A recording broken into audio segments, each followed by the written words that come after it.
assaulted. What are we? But our people won't ever wake up and take a stance and do a real protest. Or all that nonviolent stuff don't work for us no more. You can't be nonviolent with people that's violent. It doesn't work. This is being honest. They can take how they want to take it. White people have been using the same system against us. White people have never taken a nonviolent approach toward our people. You won't ever find it. Every action that white people take against us is violent. If it's incarcerating you, that's still a form of violence. Discriminating on you is still a form of violence because it makes you have to live like an animal. You just can't do it. These people you're dealing with people that's in the gutter. Ain't that right? I mean, if you're gonna do yard work and if you're gonna go down and you're gonna do some gardening, what you gonna put on? A suit, a tie. You're gonna put on clothes and shoes that's gonna be fitting for the occasion. That's how we gotta dress. We at war. You know, Castro wore military fatigues every time you seen him. He told them it was all listen. Pissed them out. World leaders come say everybody on suits and ties. Castro got on army fatigue. You know why he told them? He said, you always at war. He never left. That's how he held control of Cuba so long. He always stayed with the mentality he was at war. But all the other world leaders would shave and do all this stuff and fashion themselves. They asked Castro about him shaving. He said that 15 minutes of his life he could spend doing something else. He said that's why he never shaved. He said taking 15 minutes and he could be doing something more productive than shaving. Always piss off these crackers. Isn't that right? Just always, because they always try to set up for you, cut all the hair out of your face. They want our men to look gay. Don't put no hair in your face. Look homosexual. And there ain't no distinction between us now. The women look more like men, the men look more like women. Yeah. They did, didn't they? Work on their job. They want you to know, no, we don't wear much that. I know why y'all don't wear them. That way you can put your wig on and everything still look normal. Ain't that right? A lot of them just setting themselves up a transvestite hood. Yeah. Y'all all right? It's just been on our people have to be taught. Our people have to be educated. Our people got to be empowered to stop believing their system, and we have a system already in place for us. And it's bad that we're so susceptible to accepting their system versus the system the Most High done ordained for us. One of these days, it won't be like this forever. You know what I'm saying? One of these days, I just never seen in my time, you know, for the little bit I've been here, just all of the different killings and massacres, admitting of giving us syphilis and admitting of incarcerating us. I mean, what right over, was it Birmingham, Alabama? What, 1,600 black men that's incarcerated, they falsified drugs on them? You know these guys are still in prison, waiting. What was it at? Mobile? No, it wasn't Mobile. Mobile going to be guilty too. Dothan, Alabama? Dothan? What was it, 1,200 black men? 1,200 black men incarcerated who they admit they falsified drugs and falsified charges had these men incarcerated. These men are still in jail, although they have been already proven innocent because the system got to bring them back through and the system got to vindicate them. Hell, break them doors down and let them men out. That's the 1,200 we know of. What about the other numbers we don't know? You know, for our people, we shouldn't be as calm as we are. The mere fact that any one of these crackers can pull you over and at any leisure stick some pills in your car. He ain't got to put them in your car, just arrest you, take it out and say, this is what I found. A bottle with some prescription pills on them now, without your name on them, is nowhere in the world you getting out of that. There's nowhere in the world you getting out of that. Y'all know that? They'll never do it to a cracker. Y'all sitting, y'all are calm people. We had to let them know we will abrupt and burn this shit to the ground. Yeah. Before we sit here and keep letting them murder our kids and just keep incarcerating them. It's bad. And our people just so calm, like, I mean, it's just what happens. At some point, it's got to stop. It'd be different if we were committing act. Crackers ain't in no position to convict us or nothing. These crackers ain't got an innocent one know whether they got a position to put us on, to sit on no stand and judge us. Hell, every one of these senators crooked. Yep. They congressmen, their president is crooked, he's rotten. They ain't got an innocent cracker nowhere to try to judge us. And the fact that we live the standard of people that live like animals. These people gun us down, they rape us, they shoot. Listen, on camera, in public, and we can't do nothing. No knock search warrant. They go see a judge and the judge sign off on a warrant saying you don't have to knock, just kick their door in and come in and shoot. What you gonna do? Your door coming out the hinges? No knock search warrant. We don't knock. When you hear us, we taking your door off the hinges. Some judge signed off on this. Never would find one that they sign off on in white neighborhoods. They don't sign off on them in Buckhead, in Beverly Hills, in Alpharetta. They won't sign off on them. If you ain't got enough evidence, a judge will tell you quick, I'm not signing off. And if they do sign off one for white people, they're going to tell them, we're going to limit the search. You only can search certain areas. You can only bring certain things. Any other stuff that you find, you got to leave it where it's at. If you go in here and you're searching for stolen material and you find drugs, that's not in the scope. Y'all don't know how many white people get away with stuff like that. Because the warrant is limited. Am I lying about that? You heard about it? Am I making this up, mother, about these? Y'all, a lot of these people, y'all didn't know they did it. Only place that they put search warrant, you can search anywhere you want to, is in black homes. You can't do it in white people homes. It's limited. It's only limited. See, y'all don't know. How many of y'all didn't know about this? See, you know what? That's what hurts us. Not knowing. Not knowing is why white people have done the damage they've done to us. The fact that these people bring violence to you and gun you down and kill you, and then they tell you you're wrong if you shoot back and you defend your life. Your right to liberty pursuit of happiness ain't come from no white man. Why am I going to quote a constitution to a cracker? That's a cracker paper. Yep. That only allowed the crackers. If it benefited me, they wouldn't be doing what they were doing to me. They wouldn't do it to people that look like me. Man, I tell y'all over and over, all these places, churches, synagogue, mass, Buddhist mountain, all these places are just places set down to suppress human emotions.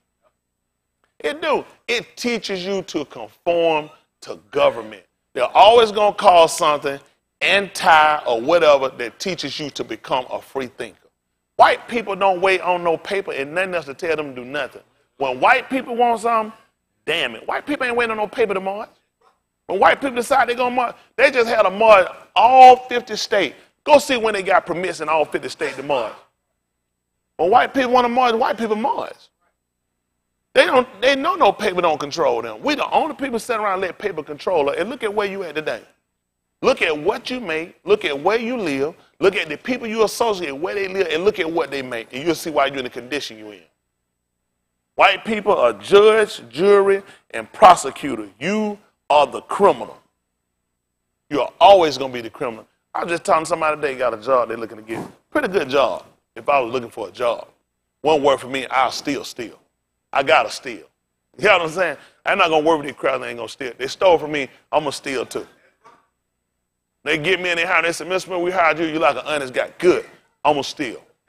They go back and look at their video, they're going to set me down. Sir, we have a video of you saying you're going to steal. I'm looking at that video, you know what I'm saying? That's not me. I'm looking them cracker dead in their eye.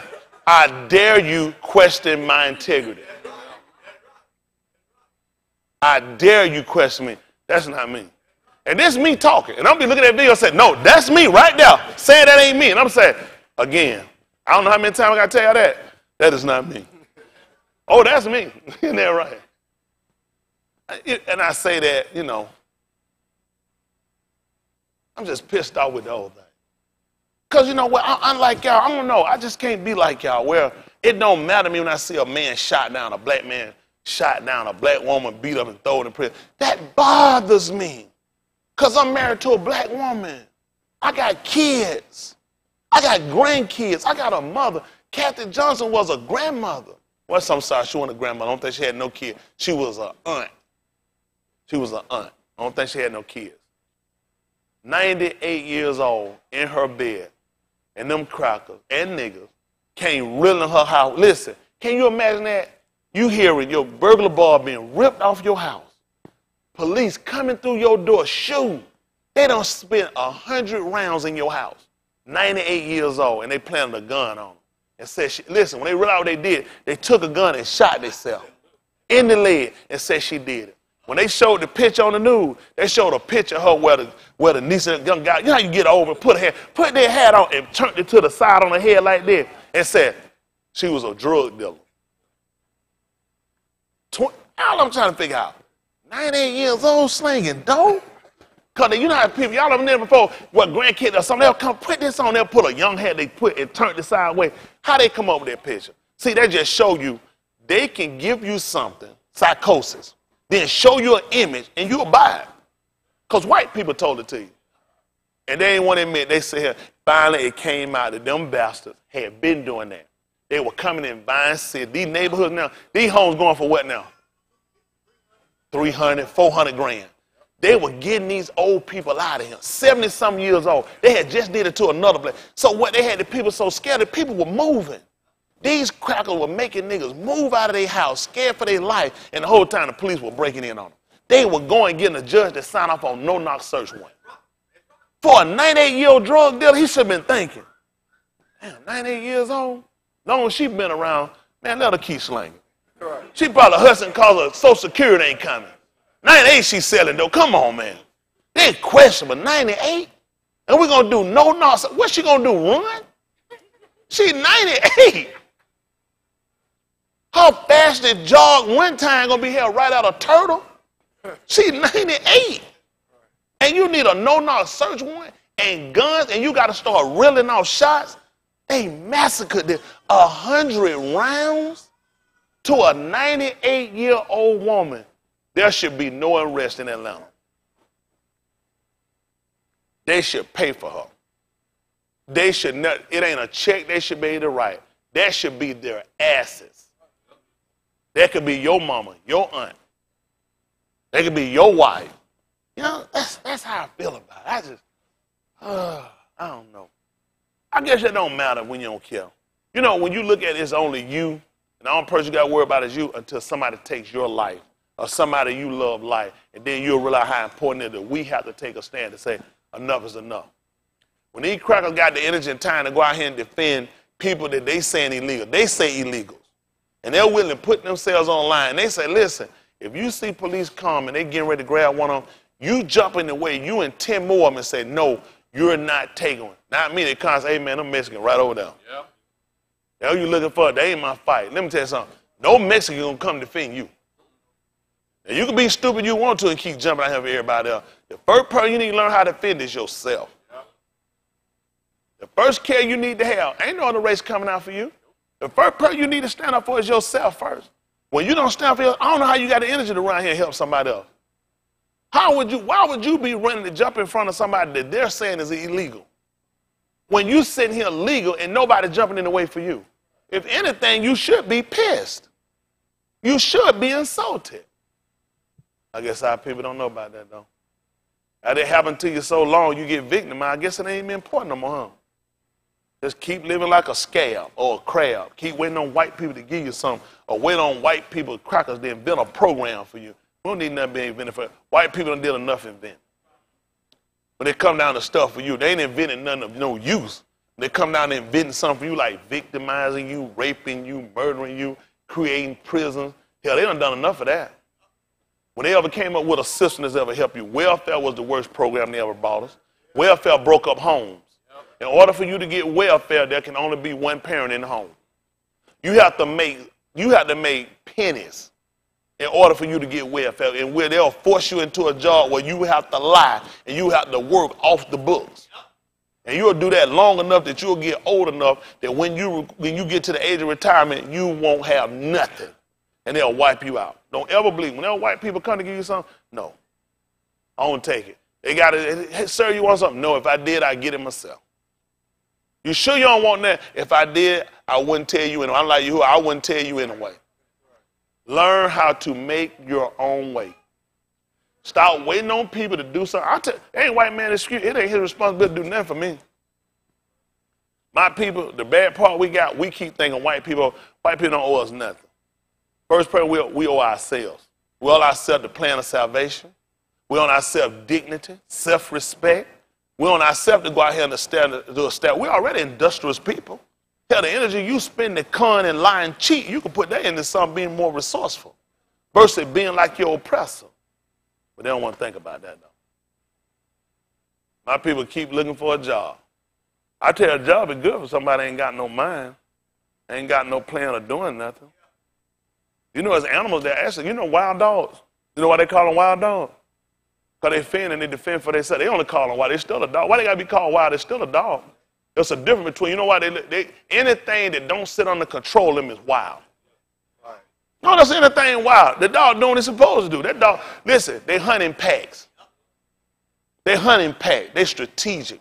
They provide. They don't look for nobody that comes and take care of wild dogs. Nobody take care of them. Anything they call wild animals is what they put on you and they call you wild. They put that in your mind. They're survivors. They survive without the control or the handling of man. And that's what you got. That's what they call me wild. Because I don't want man hands on me. Y'all got it? I don't know if they like that, huh? A lot of us like domesticated dogs. They teach you how to bark and grovel, and they pick your enemies for you. Look, boy, stranger. Stranger is the one that owns you. One got you chained and locked up in the house and leave you in there and you about to piss all over yourself and lose you. How many of them dogs lose their kidney from leaving in the house? How many of y'all had dogs that would leave them in the house and your dog when you in the bathroom? Raise your hand. And leave them in there, your dog when you in the bathroom in the house. You know it's bad for their kidney. Let me do this. Let me take one of y'all and lock y'all up in here all day and don't piss. What you think gonna happen if you don't piss all day? What you think gonna happen when I do that about 5 days a week?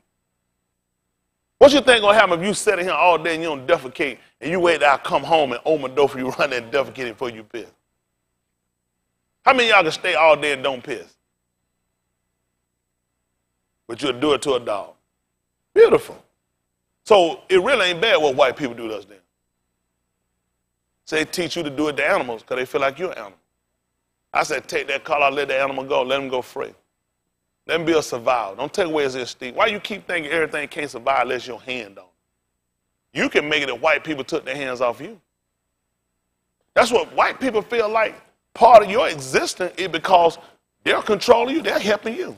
White people feel like when they do stuff to you, it's simply because they're helping you. When you beat a nigger, they-E-R, nigger, you're only helping them. Because niggas are animals and they don't know how to control themselves. Everything they do, they find. Listen, you're better caged up than you are free. Some of y'all have, any of y'all ever had your dog in a cage before? Will have like a little cage you keep it out? Anybody? Raise your hand. You ever had your dogs in a cage? Just probably like when you leave, sometimes they want to get out and mess with stuff. Y'all, is that why y'all would put them in there? But shit, that's what they do with you. They put you in jail. So see, white people ain't so bad. What you think your dog thought about you, really? You know what your dog should have done? I had him too now, but I'm saying don't take it personal. Shit, he should have attacked us. Yeah. If he had a real sense, he should have attacked us. But they were convinced we loved them. They were convinced we loved them. Shit, we caged them up. We didn't let them piss or take a defecate till we came back. Kind of like white people do us. So white people are justified in themselves when they see you do it to animals. But that's the same thing they do. I stopped going to the zoo. I won't go to his aquarium. I'm not going to be a part of it anymore. I'm not finna watch another animal jump up and perform for a little piece of shit like this. That's your paycheck.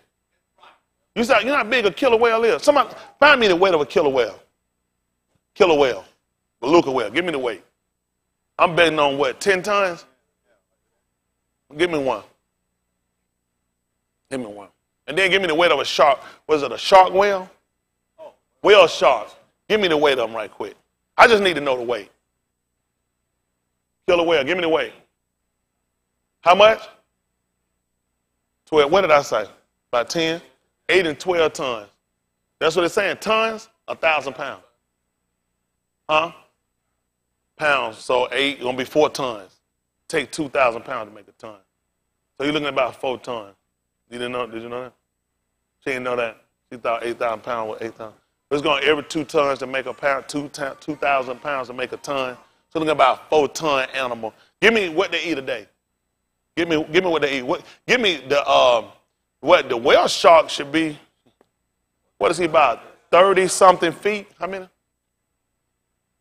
3,000 pounds. So you're talking about what? A ton and a half. So looking at a ton and a half. Give me what they eat. We on beluga whale. Beluga killer whale. Whale shark should be what? What do you max out about 45 feet? About 45 feet. Give me, what is it, 35, 45 feet. Y'all know how big it is? 45 feet. Give me what they eat today. Give me what's natural what they eat. Their weight. They got to eat over 100-some pounds a day. I'm just curious. I need to know what they eat. What's about the given weight of eating? How much? 2 to 10% of their weight. So they eating anywhere 100, 200 pounds somewhere now. 200 to 300 pounds a day. Shit, you run around the pool all day with a funky-ass white woman on your nose. Picking her ass up, dropping back and down in the water. Then her ass holding on your fin and shit. With a little white ashy ass foot kicking you on the side like you're a horse. Then, wet damn thing out here. This the short way up here. I gotta scrub my damn stomach. Gonna go way up here, bleeding like hell, hurting and shit. Throwing my bottom here like this. Get him. I get way up here in the little crocker. Hey, give me a minute. A minute. Now I gotta scrub my ass all the way back out here. They tell me, get ready for the second showing. Then I mess around and I use my sensing. I kill her white ass. Because I realize I've been played by her. She done roll her ass up, kick, spot, like she got spurs on the back of her foot. Up and down. I'm tired as hell. Why am I doing? You know how much I weigh by the time I go to the bottom? Hell, I'm hitting the bottom. When they doing it, they doing this in like 1,000-foot deep water. Their ass got me jumping a 12-foot pool. So when I come up out the water, 4 times, my ass hitting the bottom. I ain't got no room to really go down and try to come up quick. Scraping my nose. Eventually, I'm like, you know what? Your ass is mine. I got your ass. Whether you pop that right in front of me again, got her ass. Take your ass right around that pool. Now you know what they want to do? They want to talk about killing me. Take the whale out the pool and kill the whale. Put him to sleep. The killer whale has killed someone. First name Killer. Only white people can do this. What we talking about? What they eat? What we got? What y'all got on how many pounds they eat a day? 200-300 pounds a day, easy. Beluga whale, killer whale, whale shark. Shit, he gotta eat. Whale shark gotta eat more than that. How many y'all working phone? What I got? I need numbers. Y'all got y'all working? You these phone like y'all doing, calling these hoes and stuff. Some of these guys here, they beat on them. I don't call women. I'm talking. I got something they'll find a hoe. They can't find nothing. They'll find a hoe. Look up the whole whale. What she eat? How much she eat a day? So she eat 1,000.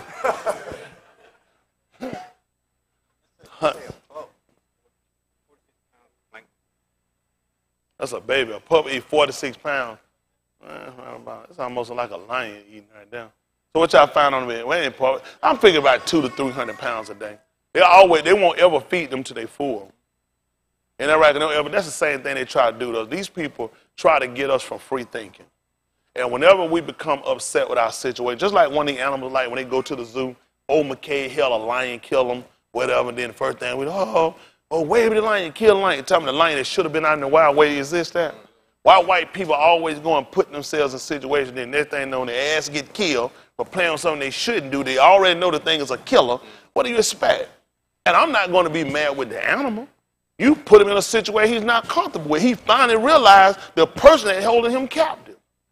The people that has him in a situation, he decide to take upon him logic. Kill you, get out of him. So what am I saying about us? Who got us in this situation? What Hay was saying? 150 to 300 pounds a day. I figure somewhere around about 200 to 300 pounds a day. You think them white people feeding them things 300 to 400 pounds a day? White people gonna always get insufficient, just like they do give you a poor diet. That's part. Let me tell you what happened. The way to control people is not only through religion. Two of the dangerous things you can get from people to mess up your mind is gonna be diet and religion.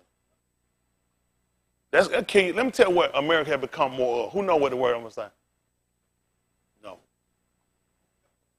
Health conscious. Why do you say health and conscience? Food has to do with your brain. Your brain and your stomach is disconnected. Listen, when you get home, you know what you say? I know what I want to eat. Your stomach and brain works together. So white people can train you now to get thin, to become more health conscious of what you're eating, because white people don't want you to eat things that help you to think. Years ago, they would teach you in school, when you come to school, the first most important meal was what? Start of the day.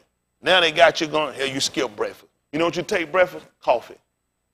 They get you from doing things or ingesting things that will help you to become conscious and start making a rational decision. See, what's rational for us ain't going to be rational to the person that got you captive. Listen, there was a guy one time, later years ago, the guy, he was stealing. So they was waiting to get on the bus. So his ass decided to take his hand, he going to go in her pocketbook, right? So he stick his hand and going down. She done watched the whole thing. She had a razor. Scott! Man lady, why you cut me? Why y'all think she cut him? In your wildest imagination, why? Hand in her purse. That's what white people want to know when we retaliate back. Why are you so angry with white people? Why are you so upset? Why do you don't like white people? That sounding like white people. I said crackers. Crackers is the low disgrace of these people, just the low down, dirty, rotten of these people. And it ain't every white person, like every person that's black ain't good for us either. A house nigga just the worst as a cracker. Yep. Isn't that right? You say you want a good one, what you fight me for? Yep. Isn't that right? I say I'm sick of hoes and you jump up. Who you calling a hoe? I think you answer that. I ain't never call your name. What you get upset for? If it's not you, somebody say, man, there's too many niggas sissing. I guarantee they ain't finna be fighting him because he not talking to me. He talking about the one that gay. Yep. Y'all got me? That's what we got to look at. Learn when conversation is addressed to us and when things is not to us. Y'all got me? Salvation to us, but we hadn't received it yet. And we don't recognize it. But for whatever reason it is, we just sit around and we just become, some of you that word docile. How many of y'all not familiar with docile? Docile? How many of y'all are not familiar with it? It's just easy to submit or to succumb to something. Our people are docile. Isn't that right? We just succumb to anything. We just submit to anything people give us. We've never been in a situation where somebody actually had us and said, become a free thinker. Everything that you know or everything you believe basically have been given you by white people. Everything they give you. And so when you look at me, you call me bad, you say I use these words, I do these things, and the Bible teaches against it. Everything they told us has been a lie. Yeah. First word, these words didn't even exist, so it couldn't be addressed in these words. White people casually use words when they want to. They'll call a donkey an ass. Yep. They'll call a donkey an ass. That's not his name. It's a donkey. They call him an ass. And you tell somebody you act like an ass, they say you curse. But they're own asses. And they'll sit around, they'll talk about you sit on your ass. And you call the Buddhist a curse. Why you got one? Everybody has an ass. And they'll curse. It's a curse. They can't make up their mind what they want to do. White people conveniently give you what they want, and white people control our things. That's why they keep us. We don't know what to do. We don't know which way to go. White people pick all of your enemies. White people make your friends. When I was in elementary, the first thing I got, a lot of y'all don't do. When I was in elementary, the first book we got, you know what it was about? Who were your friends?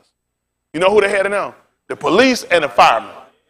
They said anything happened, these are people that were your friends. These are people that you could go to if you need them. That's what the first thing they taught us in elementary. When I grew up, you know what I want to be? A police or a fireman. But these were my friends. Hell, you can't teach that to nobody my age now. What friend would kill me? What friend would shoot me? What friend would lie on me? These are white people friends. Y'all all right? I don't know. Maybe y'all done got into one of them Black Panther rallies or something. I'm just one of them people just pissed off about our condition.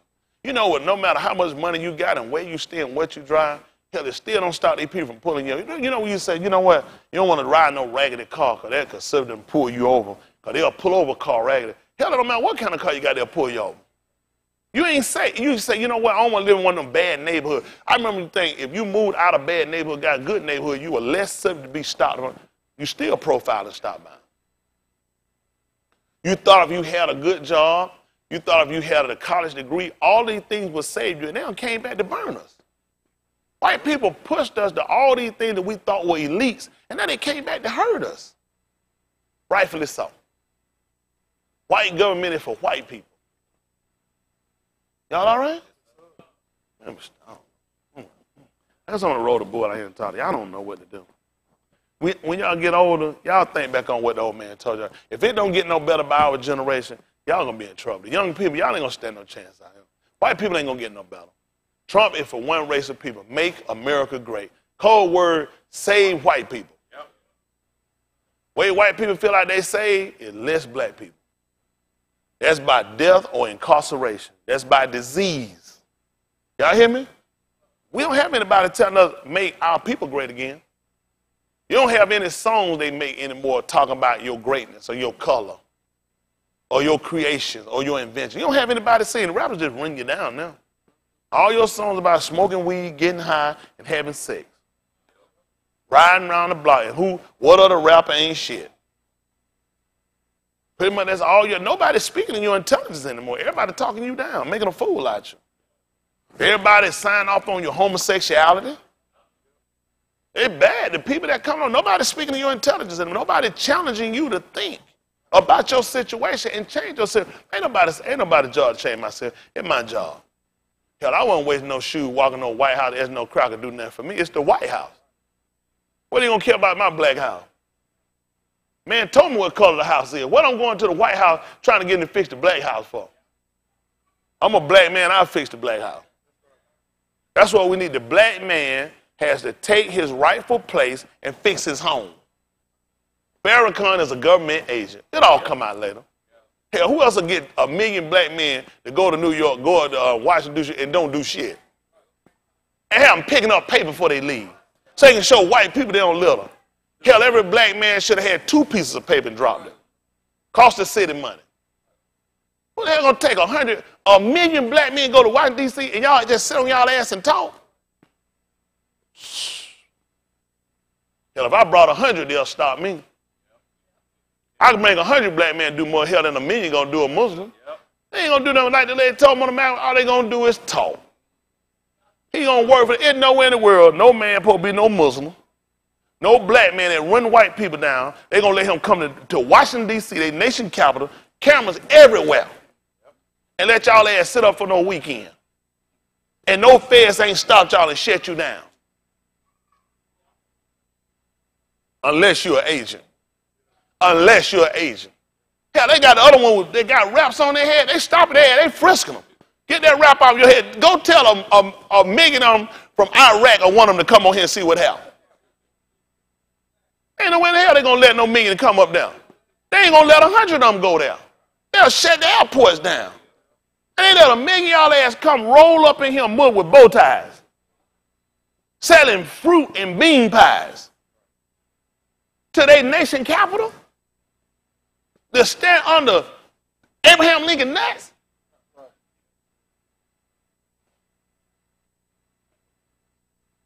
He's an agent. The average of these preachers are agents. Jesse Jackson, agent. Al Sharpton, agent. They done got these men on tape talking about drugs.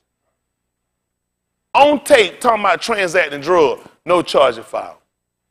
At least with the feds at 5-year conspiracy. That no conversation conspiracy 5 years. You on tape talking about drugs and you don't go to jail? You don't get incarcerated? You don't get indicted? You don't go to court? They're all agents.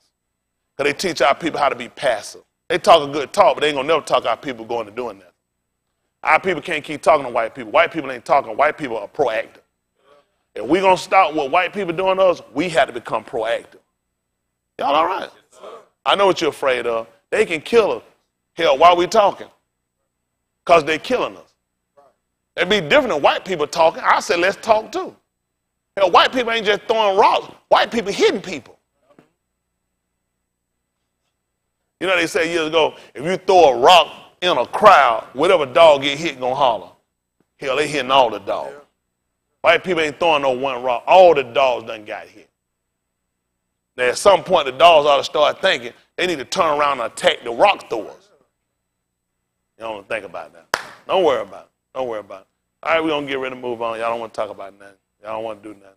Just keep saying, you love your kids, kiss them tonight and let them know you can't do shit for them. Let them know you're just going to pray. I'm just being honest with you. They come and take our kids and kill our kids. Hell with no marching. The hell with no marching. Hell, pull up and kill my son, and my son ain't did that. Hell, I ain't got time to do no marching. Hell, you can take that wherever, take it to the damn Supreme Court. I ain't got time for no marching. That's just being honest. Ain't no white folk gonna let me go kill their kid. Their ass gonna be waiting on no court. They ain't gonna be walking around with no sign. White people come to get my ass with torches and lanterns, with guns. They gonna burn my ass up in that house. White people ain't waiting on no court. They gonna be judge and juror right there. Black people gotta cut it out. Our people are dying. Eric Garner 13 times. I can't breathe. I can't breathe. I can't. You can watch that on tape and it don't bother you. The same man that told her, I've been telling y'all I ain't sold no cigarette. He wasn't selling no cigarette. Why did the news keep telling he was selling cigarette when the man wasn't selling cigarette? He told her, I ain't been selling no cigarettes. The man just broke up a fight. That was a father. And if he was selling cigarette, they ain't no right to kill him. Shit, if you got him, why don't you go kill R.J. Reynolds? Hell, they got whole packs. Choke their ass out. Now the first person that be choking, R.J. Reynolds. They put the Newports with more nicotine in our neighborhoods. Choke their ass out. They ain't gonna do that. They're not gonna do it. That don't bother though. So our people don't think about that. You know what some of our black women say? Well, he shouldn't have been selling no single cigarette. What the hell? They ain't gonna sell in no Arab store selling you whole packs. They're selling singles. Nobody choked their ass out. These Indian Hindu stores, nobody choked their ass out. These Venezuela gas stations, nobody choked their ass out. Just us. The first thing we want to do, let a cracker tell about their past. Hell, the cracker got a pass. All the crackers got a pass. We think they got on a uniform, they're innocent. They're not innocent. They're not innocent. These people putting uniforms on killers, trained snipers and killers to take our people down. They wiped out the original Black Panther Party who were willing to withstand them, who had read and knew their laws and would use it against them. Then they give a pass at people. Some NAACP, nigger, apes, alligator, coons, and possum. Ain't that right? They riding white folk tough now. They're going to give it these pastor organizations sound, we're going to keep raising money and we ain't going to do nothing. We don't need to raise no more money. We need to take some money. Take back what belong to us. What they call South Africa got the right attitude. They out on all their ass. Yep. Everybody got to go. Yep. They told your grandpapa and your mammy, your auntie, all of them stole this land. It don't belong to you. Your ass is out of here. Yep. I love it. I seen white folk on the news crying, what are we going to do? I said, hell, you must feel black right now, huh? Shit, I'm going to go and dap them up. I know that shit, right? You feeling black now, ain't it? Get your ass up out of here. Tell them how we felt when they got us up out of here. Yeah. When they came in with re-justification. Yeah. I'm going to start playing rap music loud as hell. I don't even listen to it. Play that funky music, white boy. Yeah. Ain't that right? We will rock you. Y'all all right? It's bad. It's bad. And these people look like now they're the criminals for our people that have taken and stolen land. America said him, America is not innocent. America is guilty of the same crimes right here. She's stolen land, and we were here before a white face ever showed up. Yep. They never taught us that in history. Nope. They told us some clean crackers sailed over here. They ass were Vikings and pirates. They were murderers and homosexuals. Yep. That's what these people were, and they came and they stole some of us and brought us. They befriended us. These people they call Indian were not here before us. They insult. I wouldn't tell me some shit about no Thanksgiving. They told us stuff that ain't even true. Why are we celebrating? How many years did they teach us this in school? The Indian and the white man, where the hell we were at? We were here before any of them faces we ever seen. How the hell you gonna have something here before you don't mix with a Mexican and a white man? For a white man we ever seen, I was him. Any faith for a slant eye, anything they ever got him, I was him. Y'all hear me? I was him. When the man jumped on the scene, we was him. They want to know when we got him. When he got him. When he got him, we were him. The first man he put in the guard was a black man. You can't take no dirt man and make no white man from no dirt. Make a black man. You know that why you make? Because that's that rich soil. Hell, you go plant a flower and you put in a pot, you know what you're going to take? You're going to take some of that dark black soil to make it grow. We were already here. Hold on. You back over here now with us? No, you ain't out there be shape-shifted in him. That man been Japanese ever since we met him. The man wrote me in Japanese. I had to decode his speech. But the truth though, we've been here. And these people insult our intelligence. And then we start to stand and take pride of ourselves. We supposed to be anti-American. No, we anti-Rome. Isn't that right? Hell, we hate them that hate us. That's in your book. Daoud said, I hate them that hate you, and I hate them with a perfect hate. I ain't trying to have nothing against nobody ain't done me no wrong. But hell, you can't cross me and tell me to love you. Isn't that right? Come on, roll that board here, son. Start blowing. Come on, son. Let it loose for him.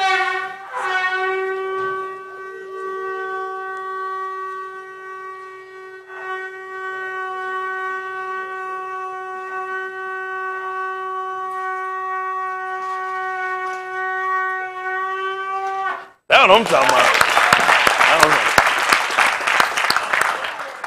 That had to make up for that first blow, didn't it? And it was rough.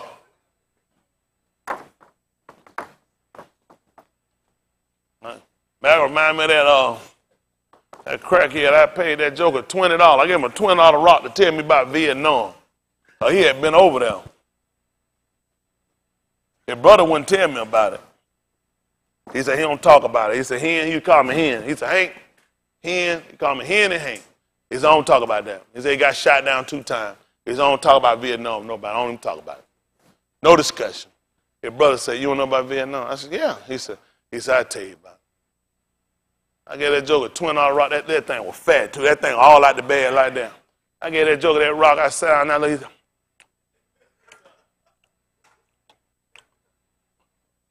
I said, tell me about Vietnam. He said, it was rough. That was it. $20. He told me, he said, it was rough. I'm like, $20? I had to bust out laughing. He had got me. That's all he told me. He said it was rough. He asked me, though, did you want to know about it? I told him, yeah, I want to know about it. I paid it. I want to hear a first-hand event. He said it was rough. In a conversation. A junkie always gets you every time, isn't it?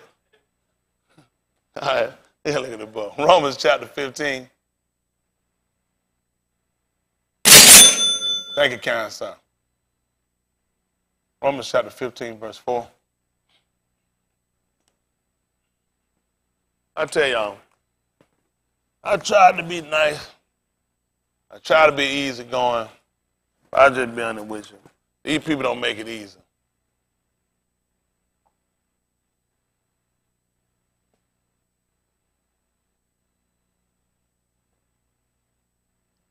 I don't know what to tell my people.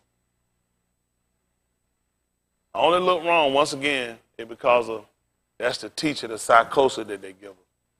Let that family sit right there, Mexican. Come on down, Mexican. Yeah, mom. Tell that Mexican to move out of the way so you can sit by your sister. Tell him to move. Excuse me, man. Tell them, excuse me.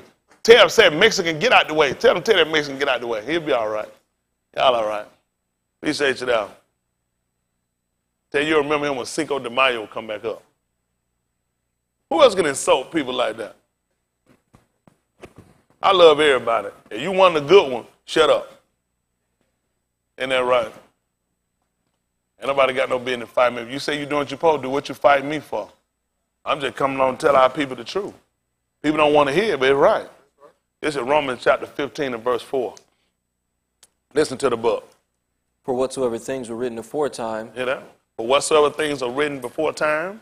Were written for our learning. Were written for our learning. That we through patience and comfort of the scriptures might have hope. That's beautiful. So now we use this, it's not even periodically, we use this regularly, simply because we want to look at the validity of when we go back to look at our scriptures, how important it is. A lot of times we've been taught, we don't want to use the terminology more Old Testament. We don't want to use that. Don't use that. That in itself, it already brings in, kind of makes it fallible. Y'all got me? So anytime you say something is old, it almost seems something is less valuable. Yeah. Versus we'll use it first. We'll use it at the first covenant. We will not refer to it as the Old Testament. All this stuff. See, there's a census in white people even giving you that. That's why people don't take it. When you quote and you tell them about, you know they say, that's the Old Testament. See? So that kind of messes you up. See, let's show you just how important it is when you use that statement. Pick me up at 2 Corinthians chapter 2. 2 Corinthians chapter 5, verse 17. Then don't you give me Abarim. They're going to call this, Hebrews. But the proper name is called Abarim. They don't call it Hebrews. So we're going to get 2 Corinthians 5:17. Don't forget we start at Romans 15:4. Because we want to look at that whatsoever things are written aforetime, which means whatsoever was written before, he said was written for our learning, that we through patience and comfort of the scriptures might have hope. And would it make sense that he would use that terminology to tell us whatsoever was written aforetime? If it wasn't valuable, you wouldn't tell us it was written for our learning. So it means there had to be a value behind it, right? So, you know, you kind of learn that in mathematics.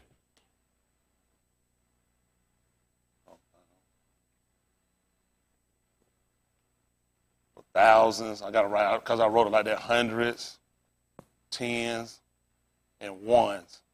I know I kind of wrote over it because I kind of I put ones, tens, hundred, and thousand. So you start having a value system. You got it? That's how important it is that you got a value system. When you see certain numbers, it start to let you know the value. Isn't that right? It can change this from a one simply because you put another number behind it. Or you put something else here or something here. It doesn't take away the validity of what this is. It just gives you a value system. And the more that comes, actually puts more value to this one. Right? Then we start moving into millions and hundreds of millions. Isn't that right? Then we'll start to move into billions. You got it? And the first number doesn't move. Y'all got it? For no reason I put that out there. This is kind of how white people don't want us to think. Let's look at something. We're going to look at 2 Corinthians chapter 5, verse 17, Abarim chapter 8. I didn't finish that up, didn't I? 8 and 5. All right? Listen to the book. Therefore, if any Ish be in Mashiach, pay attention. If any Ish be in Mashiach, if he be in the Mashiach, they're going to have in Christ in your book. Christ is not, that's going to actually be, that ain't even Greek, to be honest with you. The Greek would be, what is it, Christos? Christos, I think that's how you spell it, Christos. If it ain't, I don't care, I don't speak Greek anyway. Christos is actually the word it would actually be called. Christo means to rub with oil. That's basically what it means, to rub with oil. You know, you can also use KY jelly. That's right. So we have the Mashiach.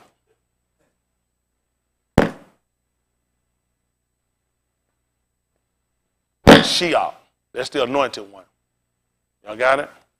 Mashiach. That's what we have. We don't have a Christo. We don't have the Greek. People say, well, isn't that wrong with the Greek? I mean, that's what you want to read. Ricola. Is that Greek? No. It don't matter anyway. All right, listen. This 2 Corinthians chapter 5, verse 17.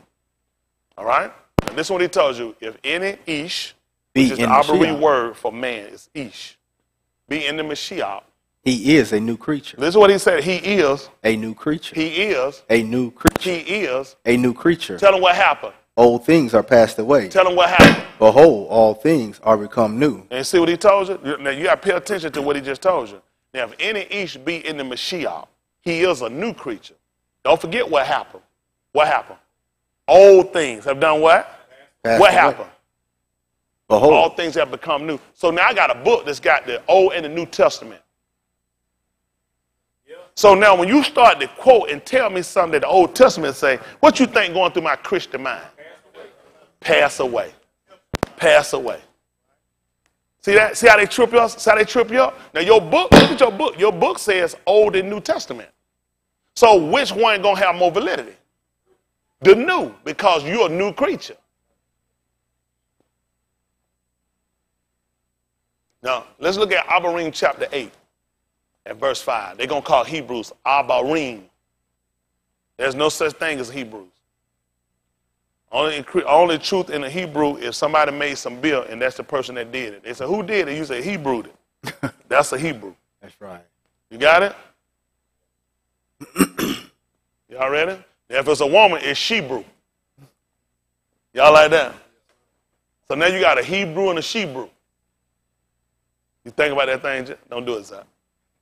Listen to the book. This is the 8th chapter of the book of Abarim that they call Hebrews, 8 and 5. Listen to the book. Who serve unto the example and shadow of Shamayim things. You hear that? He said, who served. Now, he's telling you about the 2 covenants. He said, who served unto the example of the Shamayim. It's not heavens. The Shamayim is going to deal with what they're going to call the expansions. Shamayim, heavens don't exist for us. Heavens is a Greek word. You know, heavens to Murgatroyd, stage left. That's all they always got away. Y'all remember that? And like everything get ready to run, heavens to Murgatroyd, stage right. And keep running right and left like that. I remember, what the name of that joker? Snagglepuss. Yeah, I remember Snagglepuss. He put more heaven out down a little bit. Listen to the book. As Mashah was admonished of Elohim when he was about to make the tabernacle, for see, saith he, that thou make all things according to the pattern shewed to thee in the mount. You see that? And he told her to make sure he do all things after what he had already seen done. And now we come along and our young men are taught the same thing. They're supposed to show themselves a pattern of what? A ta'ud work. That's right, a good works. Isn't that right? So it makes sense for us when you hear that statement, don't it? Because now you hear what he told Moshe to do. He had to do everything after the pattern showed to him in the mount. Listen. But now hath he obtained a more excellent ministry, by how much also he is a mediator of a better covenant. Y'all hear this? You hear that? He said how much better he's a mediator of what you said, a new what now? Of a better covenant. He said of a better covenant. Talk to me what happened. Which was established upon better promises. Which was established upon better promises. So what did he say? For if that first covenant had been faultless. You said if the Old Testament did what now? For if that first covenant had been faultless. Then tell me what would have happened. Then should no place have been sought for the second. But doing what? For finding fault with them. What happened? He saith, behold, the Yamim come, saith Yahuwah, when I will make a new covenant with the house of Yasharal. So that meant the old one was gone?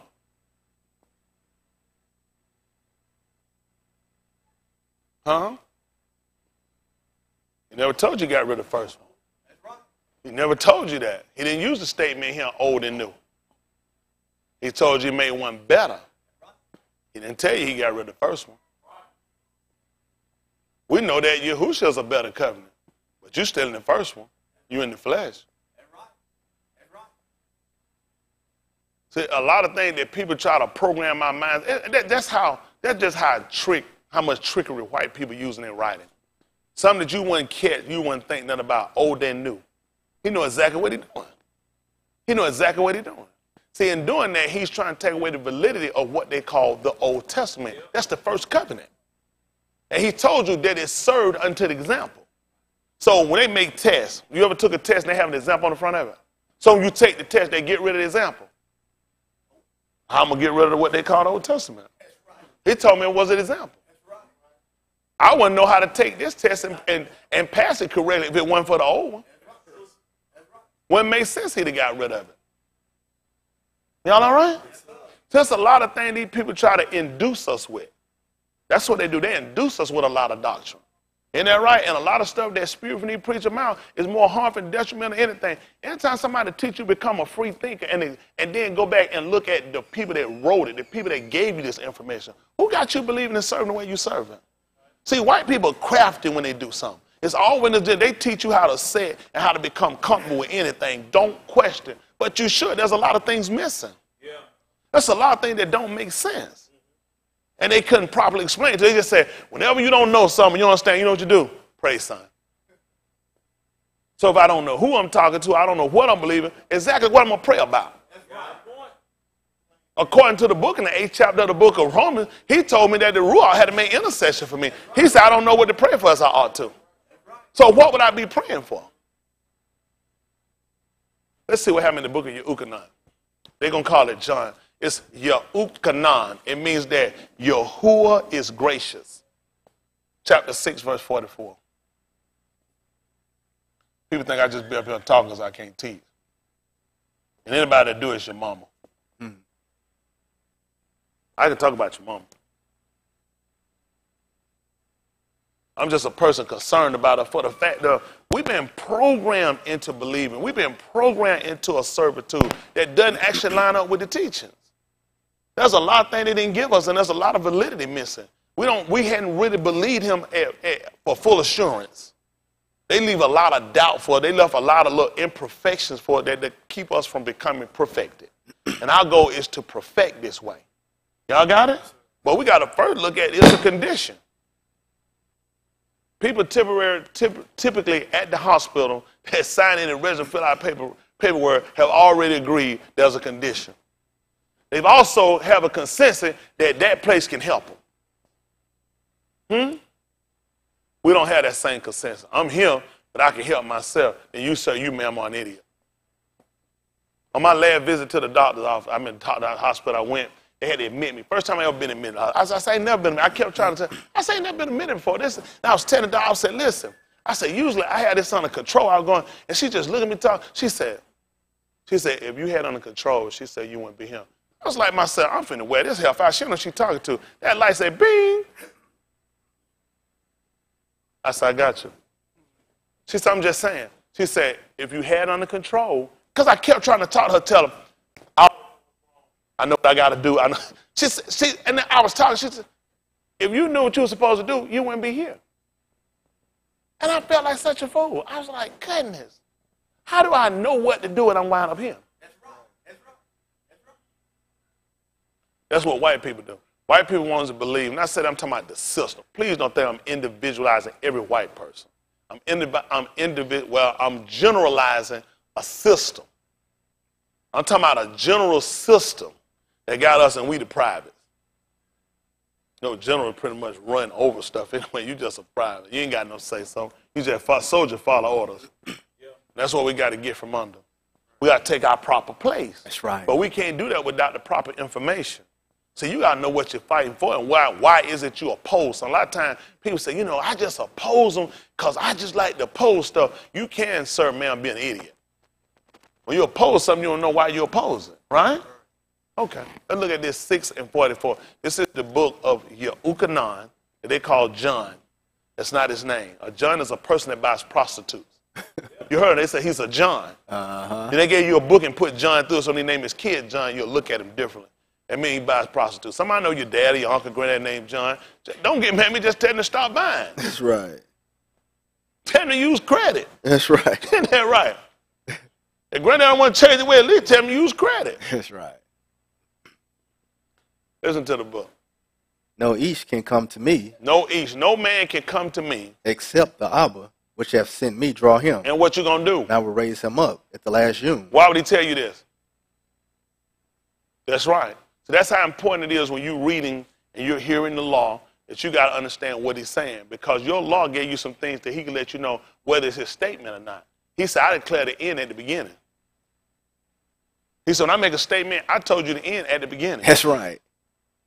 He told you about something that's going to happen. Listen, no ish can come unto me except what now? The Abba, which has sent me, draw him. And what you going to do? And I will raise him up at the last June. So what did the last mean? The end. That's the end. I just told you that I'm going to get you up at the end. When I need to really tell you this? In the beginning. Well, I need to tell you this at the end. How typically men do it. Oh, yeah.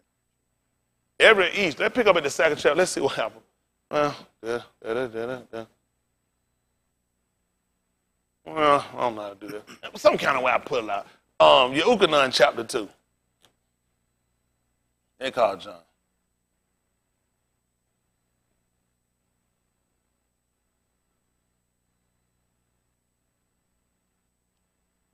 Two, and I'll go ahead in 3. There's a lot of statement he made. One day when I get some time, I'll tell you why he made it, and I can justify it out for him. He said some stuff that really make you question some stuff he said, but I can dissolve all doubt on it. Don't worry about it. I ain't worried about it. He ain't saying nothing I can't put out for it. I can prove it out. Everything he told you going to do for you then, it can make sense. I can prove it out for him. That's why I'm up here. Listen to the book. And when they wanted wine, the mother of Yahusha saith unto him, They have no wine. Yahusha saith unto her, Woman, what have I to do with thee? Yeah. Mine hour is not yet come. His mother saith unto the servants, Whatsoever he saith unto you, do it. And there were set there 6 water pots of stone, after the manner of the purifying of the Yahudim, containing 2 or 3 firkins apiece. Yahusha saith unto them, Fill the water pots with water. And they filled them up to the brim. And he saith unto them, Draw out now, and bear unto the governor of the feast. And they bare it. When the ruler of the feast had tasted the water that was made wine, and knew not whence it was, but the servants which drew the water knew, the governor of the feast called the bridegroom, and saith unto him, Every man at the beginning doth set forth good wine. Y'all see that? Every man at the first does set forth his first. He set forth the best covenant.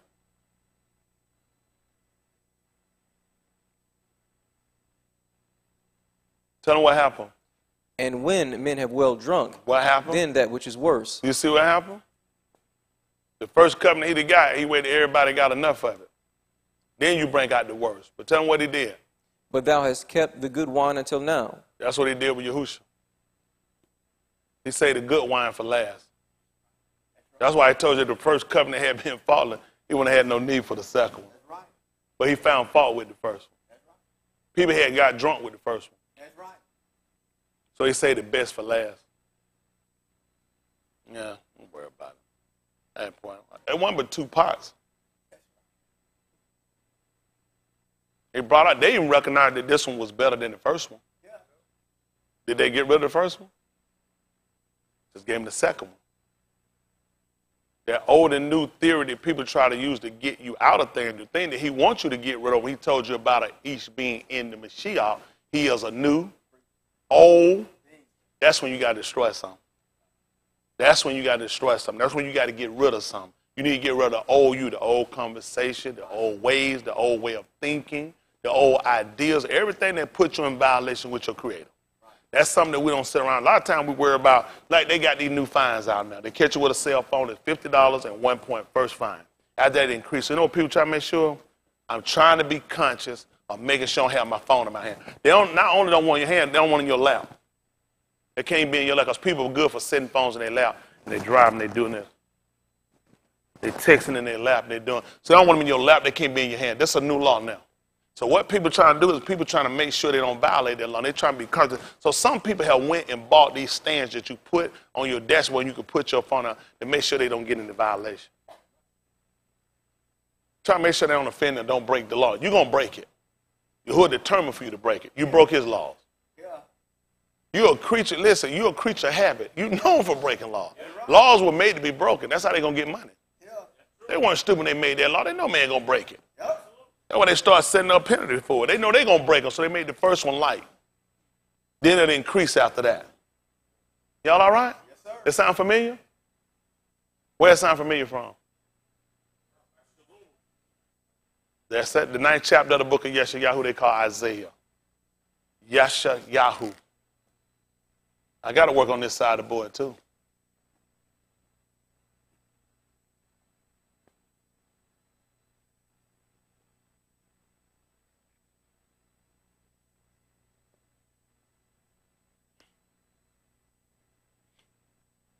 And I got to finish up that Yukonon 644. Man, we keep moving, we keep talking, we'll keep moving. Yeshayahu.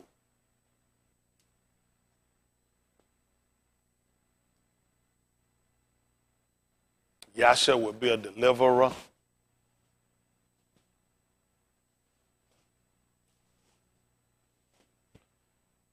Yeshayahu, chapter 9, verse 1. Listen to the book. Nevertheless, the dimness shall not be such as was in her vexation. See that? It should not be as it was in her vexation. Tell them what happened. When at the first. Tell we go at the old. At the first. Tell them what he did at the first. He lightly afflicted the land of Zebulun. You see what he did at the first? Huh? At the first, he lightly esteemed them. He lightly esteemed them. Listen what happened. And the land of Naphtali. What happened? And afterward did more grievous. See that? That's the second one. That's the second one. Listen what he did more grievous. Tell them what happened. Afflict her by the way of the sea. Well, listen what happened. Beyond Yarden in Galilee of the nations.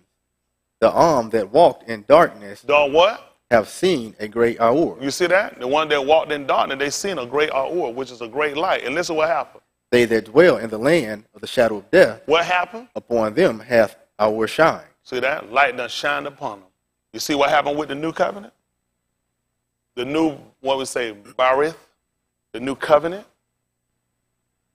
That's how important it is for us to pay attention. We watch patterns. We are people that had to become people that we start to watch these signs, these acts that he left for, because all these begin to, for us to identify who he is. That's how we know he came. All these different things he did, that's how we recognize he came. That's how we know when he's working. We wait till the white man or somebody else try to tell us. We have a pattern here. He told us what was going to happen. He said the best for last. Y'all got it? He said at first, it was dark for the people at first. He said when he lightly esteemed them. And then when he afflicted them. But after that, he did more grievous. And the people that sat in darkness, they saw great light. And those that sat in the region of the shadow of death, you know what happened? He was talking about the Gentiles. Mm-hmm. It came to the Gentiles. That's right. They were in the nation would be the Gentile. You can That's call right. them nation, but anything that want us, they refer to as a Gentile. Isn't that right? Even the light even came out even to them. It went further. It became greater than it was at the first. Kind of like at the wedding. At the wedding, he said the best for last. That's right. Y'all all right? Come up in this Ukanon. They call St. John 6:44. Ukanon 6:44.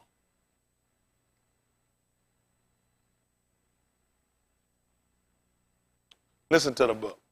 No each can come unto me, Listen to it. No man can come unto me. except the Abba which hath sent me draw him, See that? Except the Abba which sent me draw him. and I will raise him up at the last doom. See that? And I'm going to raise him up at the last doom. Listen what happened. It is written in the Nabi'im, You see that? He said the best for last. And he told us what was going to happen, didn't he? Play the end at the beginning for us. That's what we're looking for. And he's going to raise us up at the last doom. Now we got to know what's going to happen. What's got to take place in order for us to resurrect? Huh? Yeah. Death got to happen. Well, we want to look what's going to cause us to resurrect from death. Death is imminent. If he's going to raise them up, then what's going to happen? You can't raise up something that's already up. It's got to be down. That's right. They don't go out and tell me to raise a flag and the flag already up. That's stupid. Right? Right. It's got to be down. So now you're going to tell me something that's of significance to me. What is it? Listen. every each therefore that hath heard and hath learned of the Abba cometh unto me. See that? Every each that have learned and been taught of it, they're going to come to me. So now we're going to look at our condition or why we're so far away from it. That's why they gave us these teachers. That's why they gave us these instructors, because these people are teaching you to get away from it. These people have given us these false worship, false names, false deities. They gave us these false ideas, false premises, and this is why we're so far away from it. And we try to wonder why we're not getting salvation, why our prayers are not being answered. Look at what they gave. Look at the people that gave it to you. And a lot of times people don't want to identify the problem because they feel like if you identify the problem, white people train you, if you identify the problem and call a spade, then you're not of God. You don't want to be of God. That's Greek. You want to be of Elohim. He of the truth. Right. That's right. He said you're going to know the truth, and the truth going to make you free. That's right. Isn't that right? It's going to make you free. Sometimes when a person falsely incarcerated in prison, once you ain't going to believe it happened. When the truth come out, what happened? That out. When the truth come out, typically they're vindicated, they're free. That's right. So once we learn who we are and learn the identity of our Creator, then guess what happened? It makes us free. That's right. We can come out of this prison that we've been living in, being subject to matters that we shouldn't have been subject to. See, the mindset that they've given us and tried to equate that with salvation, it's been the wrong mindset. Yeah. Isn't that right? The man who we serve would never have us sitting in bondage to something. His whole idea of coming to get us was to deliver us from bondage. At the 3rd chapter of the book of Ala Shemut, whatsoever things are written aforetime were written for our learning, that we through patience, comfort of the scripture might have hope. He want me to have hope in slavery. He want me to have hope that I'm coming out of slavery. They'll call it Exodus. Ala Shemut. Chapter 3. See if it's 3 and 1. Ala Shemut. It means, and these were the names. That's what it means, and these were the names.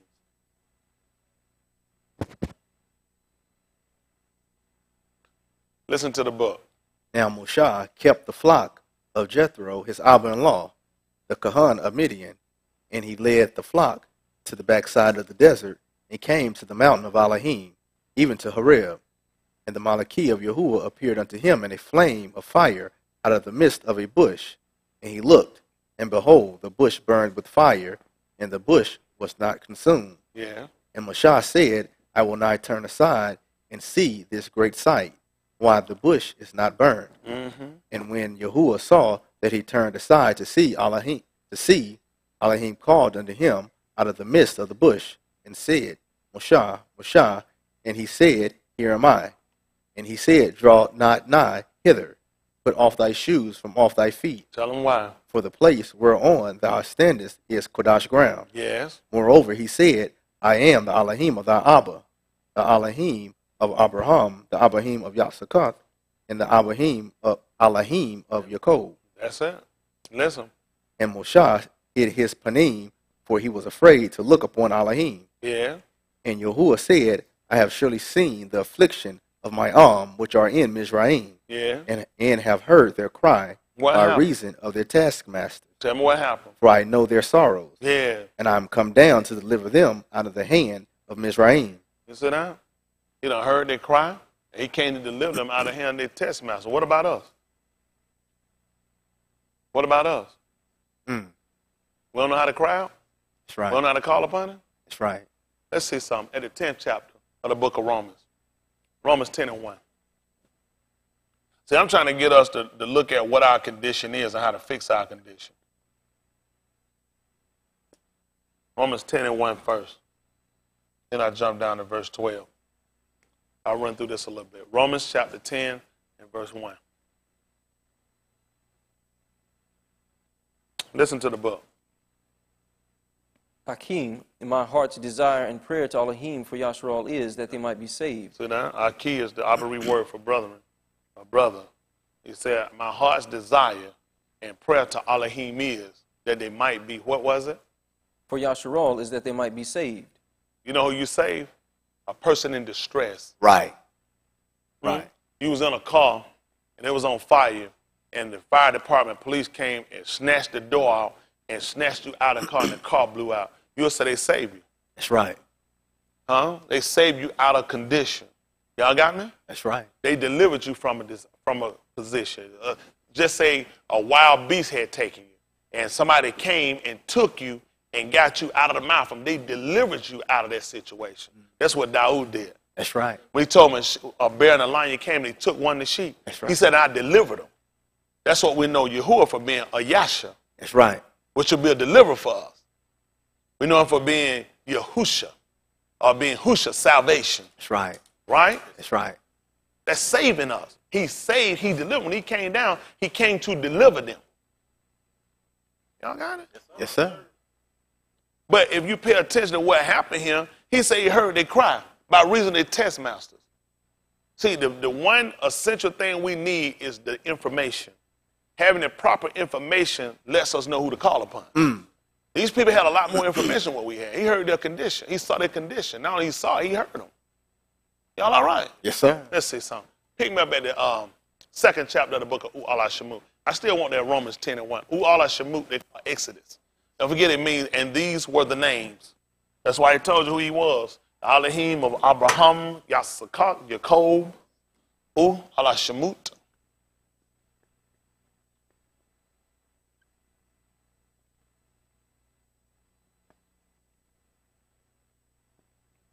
Two and about 9.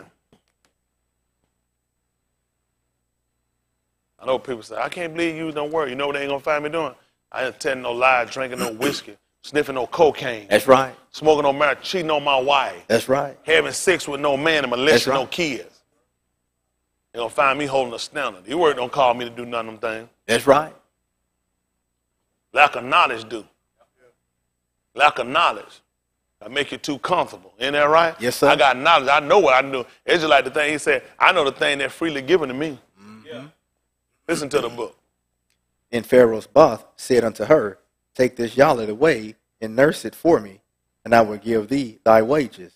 And the Ashah took the yallet Y'all and nursed understand that a lot, don't you? Y'all understand that, don't you? Y'all been taught about that. That's what the Malachim did unto Maureen, who they called Mary. All they did was just let her nurse him. That's right. Listen. And the Ashah took the yallet and nursed it, And did what? and the yallet grew, and she brought him unto Pharaoh's bath, Yeah. and he became her being. See that? The same thing gonna happen to Yahusha. Y'all all right? That's the same thing that's gonna happen. That don't make sense if y'all do it.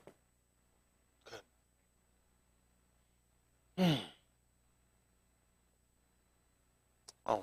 Let me think. How do I put this together?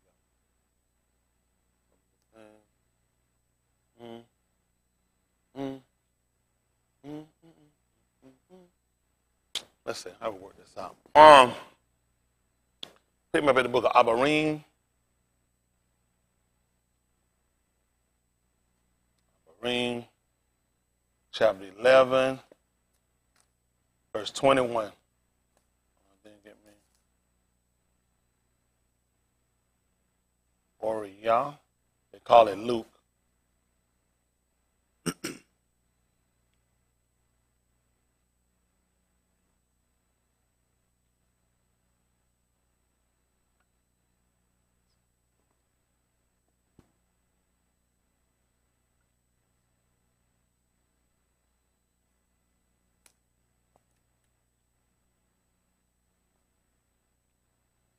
I gotta try to work this out. Let's see what happens. This is the 11th chapter of the book of Abarim that they're gonna call Hebrews. 11:21. I gotta work all this out. They're gonna call it the book of Luke, but it's Oriyah, chapter 2, about verse 27. I'll work it out some kind of way. Then we get Acts of the Apostle, chapter 1, about verse 9. Let's see what happens. Listen to the book. By Amunah, Yaakov, when he was a dying, Barak both the Beni of Yosef, and worshipped leaning upon the top of his staff. By Amunah, Yosef, when he died, made mention of the departing of the Beni of Yasharal, and gave commandment concerning his bones. By Amunah, Moshe, when he was born, was hid 3 months of his parents, because they saw that he was a proper child. And they were not afraid of the Malak's commandment. You said they obeyed what now? And they were not afraid of the Malak's commandment. See that? A lot of folk, that mess them up. That means they'd have broke their law. They hit him. Pharaoh had put a commandment out too. He was killing every man-child. But you know what Musha's mother did? She hit him. She didn't pay attention to what he said. She hit him. Same thing with, listen, they were seeking to kill Yahusha. But you know what his mother and his father did? They hit him. That's right. Okay, these bastards do a thing. They say they weren't afraid. You know what fear do? Fear has torment. The book said when you got fear, you can't be made perfect. Shoot, I've been scared to eat crackers before. I ain't gonna lie to you, it do. It do. It's just a human part. It do. It do. It make you afraid. You know what the biggest part, the biggest fear you have of white people is the fact your own people turn and they'll leave you. Yeah. People that you'll stand for, you'll defend for. Let me tell you something. You can't let white people make you think make you feel like you're the enemy because you want to survive and you want a right to live. You want a right to raise your child. You want the freedom to do and to have. You don't let these people make you think you breaking no law. That's their law. They put those laws in there to trap you. That's right. Now we talk about the Mann Act that they created just for Jack Johnson. And we saying let that man go to prison and sit here and rot and lose a championship. Although he got back out there later, the crackers cut the brakes on his car and killed him. Yep. And they'll leave and they'll say, mysteriously happened. And knew he liked white women in fast cars. He only liked them because he put them in their face. Mm-hmm. He liked to flaunt white women right in white people's face. Come out with 2 white women on his arm. In 1910. 2 white women on your arm, you walking out the club with a tuxedo and you own the club. White people hated him. Yeah. And he talked to him, he put their white boy in there and beat him and asked him, is this your champion? You talking to the ringside, tell him, is this your champion? And beat him down in the ring. They hated him. They hated him. If a black man just looked at, they're my opportunity to make a fool out you. Yeah. Huh? That was it. Every time our people done got opportunity, they try to do it. But you got to take it further than the ring. That's right. Isn't that right? Well, that Jackie Robinson, baby, he pointed the bat at him. Only time a black man could point a stick at a white man was in baseball. Man, take the ball. He sit at the bat, and he take the bat and point at that white boy, let him know he going to knock the ball. You know what they say? That the only place a black man can ever do that is on a baseball field. Should have went outside the field, took the bat, busted damn head on. Right? That's right. That's right. So I just broke that one. Just broke another record. Isn't that right? Just broke another record. That's right. That's how they get us entertaining. White people let you do stuff for them loans and entertaining. Anytime you stand up and you have knowledge of who you are self and who your creator is, you're a detrimental threat to white people. Oh, yeah. I just hate it. I just hate the way we live. I just hate it.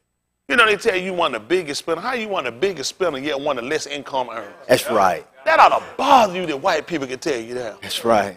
Everything you ever tried to do, white people came and got. They came and got them. We sat down in Harlem and sat down in these places with our little nigga music and tapping. White folk came, got them, brought the white club, made us perform for them. When white people learn stuff from us, Fred Astaire, that cracker learned everything from us. Yep. Them cracker ain't learned, we ain't learned nothing from them. They learn everything, they take it and take it on Broadway when they blow up from them. Always take everything we got and blow it, make a fool out of it. We write a movie, write a story, white folk come get it and blow it up. They getting Oscars and all kind of shit. Oh, you got an Oscar Mayer winner. Oscar Mayer damn baloney. Sick of it. Damn what the first name they baloney is and the last name. I little kid said I couldn't spell it. And that kid be spelling that thing. I said, and Oscar Mayer, that on pocket pickle, he was spelling. I said, I didn't know he was spelling Oscar. Our TV didn't come through that good. It was in the 70s, early 70s. And just being honest, the man folks trying to make a fool out of us. It is all we doing, we keep inspiring. When I grew up, all you see on white actors on TV. Yep. All the black shows you had were Fred Sanford and Good Time. You know, and they were spin-off from All in the Family. Yep. Archie used to talk shit to him. Yep. Georgia boy, you know, we ain't got no barbecue spots over here in our neighborhood. All they did was insult the man. Yep. They don't remember Archie Bunker. All they did was insult him the whole time. They got a little spin out here, that little drag ass, little one dry cleaner.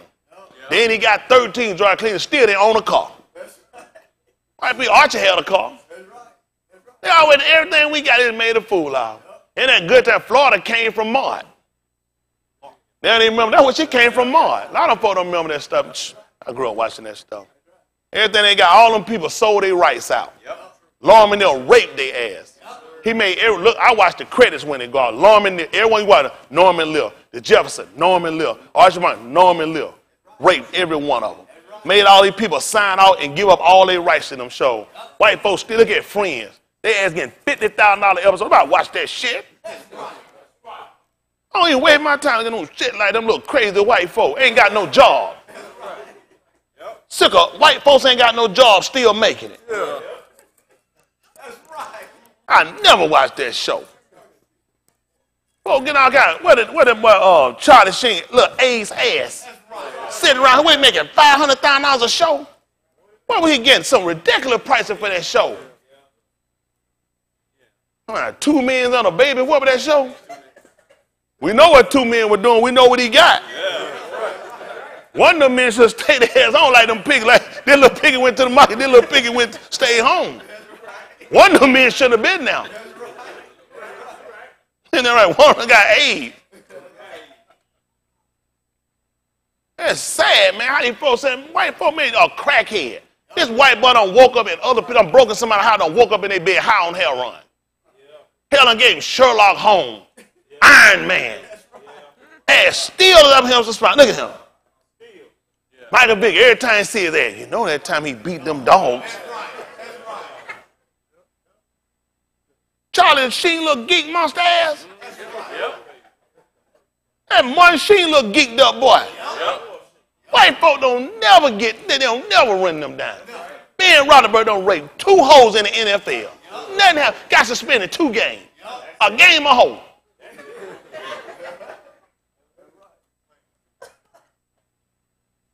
Ray Rice slapped his old lady in the face. I don't advocate it. Hell, she shouldn't have spit on it. At least he pulled on the elevator so she'd go upstairs. He took that man's career. You got to be thinking when you spitting somebody's face, man. Folks human. You don't go hawking to it. I love it right in them door. That thing. I told you, man, don't be spitting in my face. Man, be playing around like that.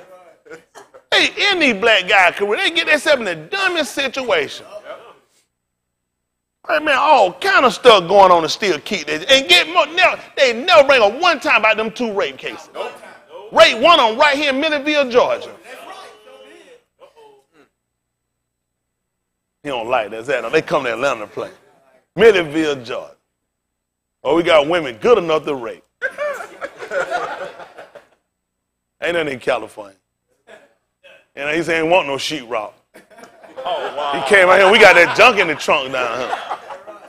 Ain't that right? We didn't put booties on the white women. About 2 or 3 of them. Y'all all right? Come on, finish up what you got. I got you holding. Y'all ought to change. What I got you holding? Oriah chapter 2 and verse 27. Listen to this. Is Oriah they call Luke 2 and 27. We didn't finish up Abarim, did we? Finished Abarim chapter 11. We left out verse 23, 24? 24. At verse 24, 11. He got me 11, 24. He holding me Oriah they call Luke chapter 2 and verse 27. And then he got me, oh goodness, I'll pick it up. Actually, the Apostle chapter 1 and verse 9. Listen to the book. By Amunah, Moshe, when he was come to years. Amunah, for y'all don't know, that's actually the Abari word for faith, not faith. Faith is something they got. George Michael had it first.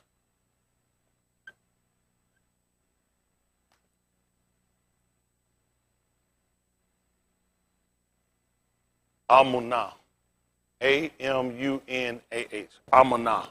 That's actually the word, not faith. Faith is something they made. You say, oh, I got to have faith. Faith. He was homosexual too. Now Kelvin got faith. Mm-hmm. Isn't that right? That's good. 999,000, isn't that right? George Michael wasn't finna do nothing with faith. He went and got a bro. Listen to the book. When he was come to years. Then he was what? When he was come to years. Yeah. Refused to be called the Ben of Pharaoh's Bath. Yeah. Choosing rather to suffer affliction with the people of Elohim. Than to do what? Than to enjoy the pleasures of sin for a season. Yes. Let's jump on where he got me the book of Oriah chapter 2. You got to get it for me. Oriah chapter 2, verse 27. Matter of fact, hold on. Give me Acts of the Apostles. Don't give me 8 and 1 yet. Give me Acts of the Apostles chapter 7 and 23. Acts of the Apostles chapter 7, verse 23. Then I'll come back and pick up Oriah 2 and 27, 1 and 8. I'm going to still take it back over to Allah Shemut chapter 2 and verse 11 and finish that up. Simply because it only makes sense. This is Acts of the Apostles, chapter 7 and verse 23. Listen to the book. And when he was full 40 years old, it came into his heart to visit his Achim, the Beni of Yasharal. What happened? And seeing one of them suffer wrong, he defended him and avenged him that was oppressed. What happened? And smote the man of Mitzrayim. Y'all hear what he did? He smoked the man of Mitzrayim. What happened? For he supposed his Achim would have understood. He was hoping they would have understood. That what happened? How that Elohim by his hand would deliver them. See that? That's what we told. He was a Yasha. He was a deliverer. But what did they do, Brandon? But they understood not. He said, but they ain't understand it. They ain't understand it. See, all these going to be important things for you to know in a little bit. So you saw what happened? When he became full, when he became to a certain age point, he realized he couldn't be in that position no more. He decided to separate. He decided to go and visit his Aki, which would be his brother. Y'all got it? And when he seen one of his own suffering wrong, he avenged him. What else would he do? What else you should do? That's bad that we could sit around and watch these people kill us. We don't have no connection. Used to be a time we had stuff they called black power. You seen, I told we used to call each other soul brother. What's going on? We took that out. We did years ago in the 70s. How many of y'all used to say stuff like this? Hold on. Let's show you was in the 70s. That was a big thing years ago. You call people, we say soul brother. That's right. Stuff be deep. You know what I'm saying? What's up, soul brother? You know what I'm saying? My soul brother. Man, they had, the Soul Train, they had peace and soul. Man, listen, Don Canigga put that thing in there. Hell, I ain't know he owned Soul Train. I thought he won the gentleman. Man, Don Canigga take that thing, that fat red, when he tell you peace and soul, that train start, man, you have to be rocking. Don Canigga left you rocking, man, when you walk that thing. Hell, a Soul Train line, they weren't scrambling them words. I ain't know the hell they were coming up with them words. I just want the dance. But I mean, in the 70s, it was more, people felt more of a connection. You know, you were speaking, I said, what's up, soul brother? A rap. You call each other rap. A soul brother. You know, right? Are you saying, what's up, my soul sister? Or my beautiful black sister? We lost that now. They ain't greet a woman whole and the be just object disgust. And a woman called herself by the beat. Oh, yeah. That disgusting. She belittled herself. That's what the sister done brought. And white people sit back and they watch you. Oh, yeah. White people are educating their people to connect to one another. White people, listen, their fabric, or how they'll connect, they're breaking down. White people don't like each other. People don't realize whites have found out called it's the rich against the poor. They ain't, people don't think all white people ain't together. A lot of white people wasting their energy on us. They don't realize the rich are going to get rid of their ass. Yep. We're talking the billionaire rich, not these little 100,000, 800,000, $1 million, $3 million. They too poor. They finna run these people out. Yep. There's only going to be two classes of people. The middle class is going to be wiped out. There's going to be rich and poor. In your book tell you they don't speak the middle class. 49-1, Tahaleen. Let's hear what he told you. They're going to call it song. Then I still got to finish that up. Tahaleen.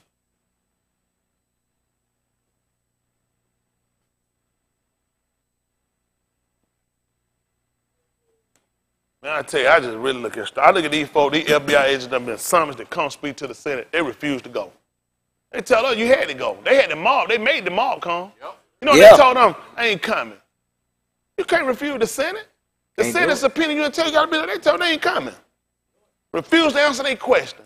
These folks, you know, they teach us, they speaking you stand up. You supposed to answer them. Hell, white people don't even do what they've been making us do. Yep. I watch white people saying, damn, how this work? You taught us that we had to do it. If somebody's subpoena, you're supposed to be there. White people tell them they ain't coming. Yep. Then they come to ask a question, they answer. So we ask you a question, these people over them. Yep. And they won't even answer. You know, they tell us, we don't know how to obey government. Right. See, who is showing up? White people done played us. Yep. White people played us. They done sat here and told about we ain't know how to obey, we don't know how to act. White people don't do their own shit that they make us do. Yep. Y'all all right? Yes, sir. Shoot, I tell you what messed him up one time. I used to drive a truck. That white boy told him one time he wasn't coming. It was mandatory to say to me, he had to come. That white boy told him he wasn't coming. He said his kid had a baby. Listen, and he wasn't there. They told him to calm down. Don't even work. Listen, he laid it to the ground. He told they could have that damn job. That white, they would listen. They told him, wasn't no big deal, don't come. You know what happened? Simeon, I heard this was bad for them. Listen, this ignited a shitstorm. You know, I told him, I ain't coming. I ain't coming. I ain't going to be him. And I didn't come. And my ass kept my job. That mandatory stuff with other people. I was the wrong person. Let me sit on a white man tell you that. You know what I said? They had to calm him down. Y'all ain't seen nothing yet. Listen, I ain't coming. Bottom line ain't coming. Now, white people, listen, he wasn't coming because his kid had a baseball game. He told he was going to tell they could have that damn job. Listen, instead of them saying, you fired, you just said we could have the job. They told him, calm down. It wasn't no big deal. He ain't had to come. Wait for him to ask me, no, I ain't coming. End of story. I ain't show up, damn it. Hell, one name still ain't coming. I'll set the meeting ain't coming to it. I'm just telling you, rules, I'm telling you, a lot of rules that we say here, they don't, and seduce us into doing, white people don't even obey them. And then they got us set here, and you know what we do? We have you thinking, this is the problem, supposedly, with why they left England. They had a problem with the all-seeing God. Their whole premise of an all-seeing God, they can sue whatever they do. That's how they kept them passive to a lot of things. Those crackers broke away from their own people and came here and stole this country. Yep. They didn't want to go along with this all-seeing God. They can see everything they can do because they use that to control people. If you hear this here, none of y'all in this room but just me. Damn, I want that pen. Damn, that's a nice pen. Put it down. Ain't nobody done that. Ain't nobody done that. Jang-a-lang. They started controlling them that it was an all-seeing God that could see them if they did something wrong. So even if I don't see you, God sees you. You know what they would teach the slaves that? When they would have them in the field, they would teach them. It wasn't them. God see you. If you did something that when you weren't supposed to do now, God gonna get you. So you indoctrinate them with Christianity religion. You got me? And verses that they were real proud of you, service. Obey your master. Obey your master. A lot of this stuff they do was to teach you that there was make no mistake, there is an all higher power being. Elohim is who we call by reference, not God. Yahuwah by his name. Y'all got me? But they use that premise to keep people from doing certain things, to control people's mind. White people, when they broke loose from their other white wretched parents, they came and gave us that same thing we succumbed to it. That their white God was watching, he gonna see us, and he was gonna do something to us if we weren't good slaves.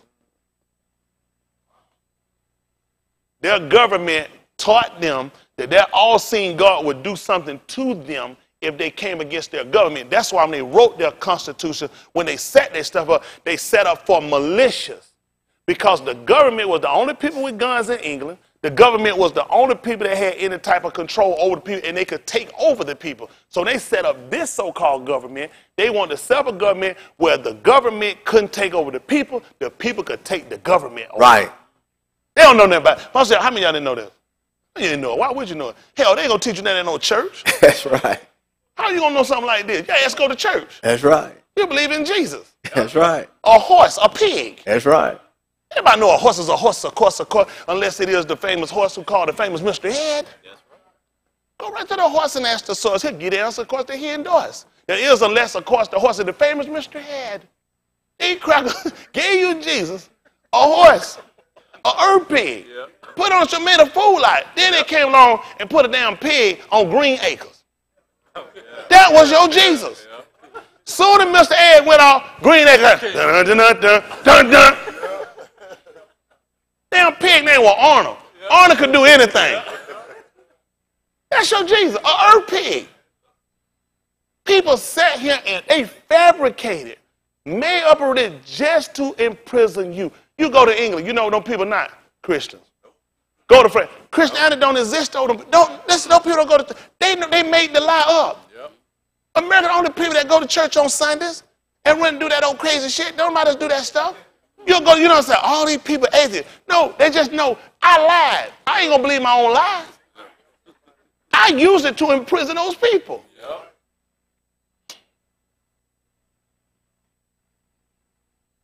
Same thing what a robber do. I done can't steal everything in your house. Get down, put you out there, and don't look up for 20 minutes. You think my ass finna stand for 19 minutes? Don't you know I left as soon as I told you to put your head on the ground? And made you sit for 20 damn minutes. Don't you know that time I need to be, you think I'm saying count for 20 minutes, wait on you to see if you're gonna look up. I've been gone. That's what I gave you. They come in, they induct the fear on you, they put you down and suppress you, and make you think they still there when they gone. And you afraid to look up because you think they might still be there. They got your shit, why they gonna stay there? They gone. White people taught your religion just till they got your stuff, they gone.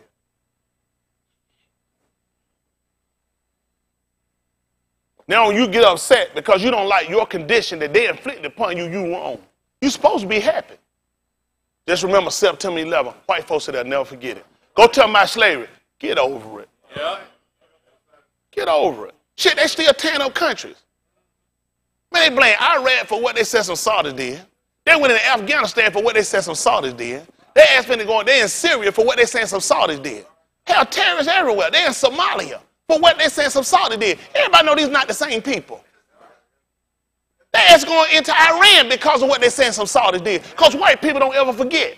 White folk get folk look like folk. Your ass forget everybody and the people that did you wrong. White people don't forgive people that look like folk that did them wrong. That's how white people think. So you wrong if you want to get the people that did you wrong. All I'm saying is let me get the person that did me wrong. That's all I'm asking for. Ain't that right? The person that did me wrong. Let me get the person that did me wrong. White people don't want you to get nobody. White people get people ain't got no connection to the people that did wrong. But that's how white people think. And they still right, because this is America. Y'all all right? All right, I don't know. Come on, that's 49 and 1. Let's see how many income brackets we got. They call it Tahaleen, 49 and 1. I would apologize for my action, but then I would be lying. I hate my condition. That's right. I hate the condition of people that look like me. That's right. The day I can eat and go wherever I want to go. I ain't got to borrow shit to do it. That's right. All it takes is one cracker with a piece of metal on his damn chest and a gun on his side. He can change my whole being, my whole direction, everything I got. Hell, he can have some crack rocks. He can have a hot pistol. He done took off somebody, shot somebody. He can do anything. He can have a white woman and go rip her shirt and she said, I tried to rape her. They can go for DNA and they ain't going to have it. But you know what they're going to say? We never said he raped her. We said he attempted to rape her. She got away. There's going to be an argument on, did I attempt to rape her? Now, a jury going to look at that and say, black men love white women. We all know that. Mm-hmm. That's a good chance he probably did. I'll go ahead and convict based off that. We won't convict them on rape, but we can convict them on attempted rape. Y'all said I didn't get you. Yep. Y'all know how many, listen. That's just what, the genocide, what them boy they just got? What, New York, they just cleared them boy, what was it, genocide? What them boys? New York, park. I can't remember the name of it. This is the Park Fire? No, That's New York? Yeah, the park. Them boys sit in jail all that time for a fake rape. 20 years. 20 years. That's right. Shit, I have them all the time with Central us. Park 5. I have them all the time with us. They show you that fight. You know how many times these people lie on us and we sit in prison and we rot? That's right. These churches still on their knee praying to Jesus. I tell them, get your ass up. That's right. First slave ship brought you here with the name of with the good Jesus. The hell you gonna pray to a pig for? Our people don't want to admit that though. Because grandmama believed in Jesus, mom and dad believed in Jesus, and they died in Jesus, and they gonna rot with Jesus. White people gave them Jesus so they wouldn't know.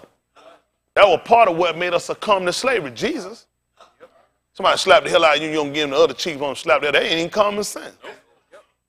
Ain't even common sense. But you know, that's what they told you.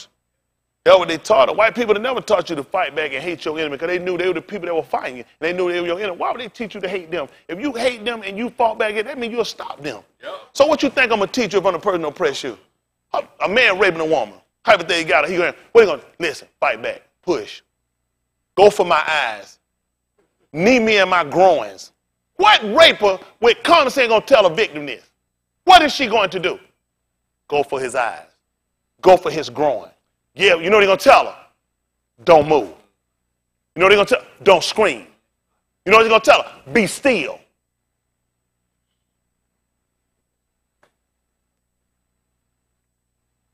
Go check anybody been raped. Ask them when had the rapist ever tried to get them advice. Good advice. Try to break away and get some help so the authorities can come and lock me up and I can be prosecuted and fingerprinted. And then I could be on some kind of registry as a rapist. What the hell a rapist going to tell a rapist that for? You don't tell her, don't tell nobody. Or I'll kill you. You're going to tell her you're going to do hurt to her and hurt to some people in her family like white people did to you to make you stay a slave. You escape, I'll get your kids, I'll get your money. See, you got to wake up from this psychosis. You are a victim. I'm so tired, boss. I'm so tired. I'm so tired. How many more did we got to watch? How many more church sermons we got to go through? Let somebody sit around and play games with us and tell us lies. Why do we get comfort and solace in lies? Why do our people don't want to wake up to the truth? If your condition is going to change, then you're going to have to stand up to change it.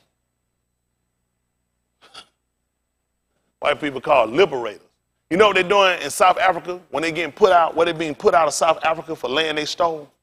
They got people training them. Other white people in country have offered to take these white criminals.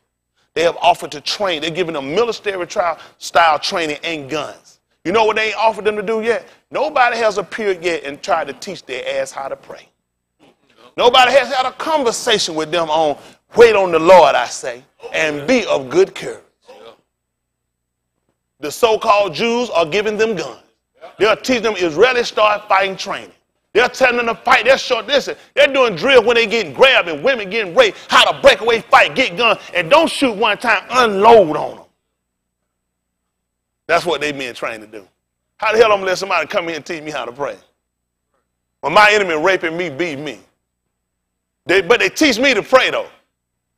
They teach me, be still and know he's God. That's what he teach me. Go look at them videos and see if he's teaching the white people that. How do you teach me to be still and pray to Jesus, and you teach these white folk how to shoot and get them guns? That'll make them murderers. They supposed to pray for people that spitefully did misuse, man. They supposed to give them that ass. So those black people walk up and say, hey, I want your land. According to the Bible and Christian, you're supposed to give it to him. Give to him that ass. If they ask you for that property, you're supposed to give it to them. That's what the Bible says. White people ain't stupid. White people know it. I printed that. They're like, hell, that ain't for us. That's for niggas. That's for people we teach lies to. That's for people we get in their minds and teach them to be passive while we rape them and we victimize them. White people don't believe no shit like that.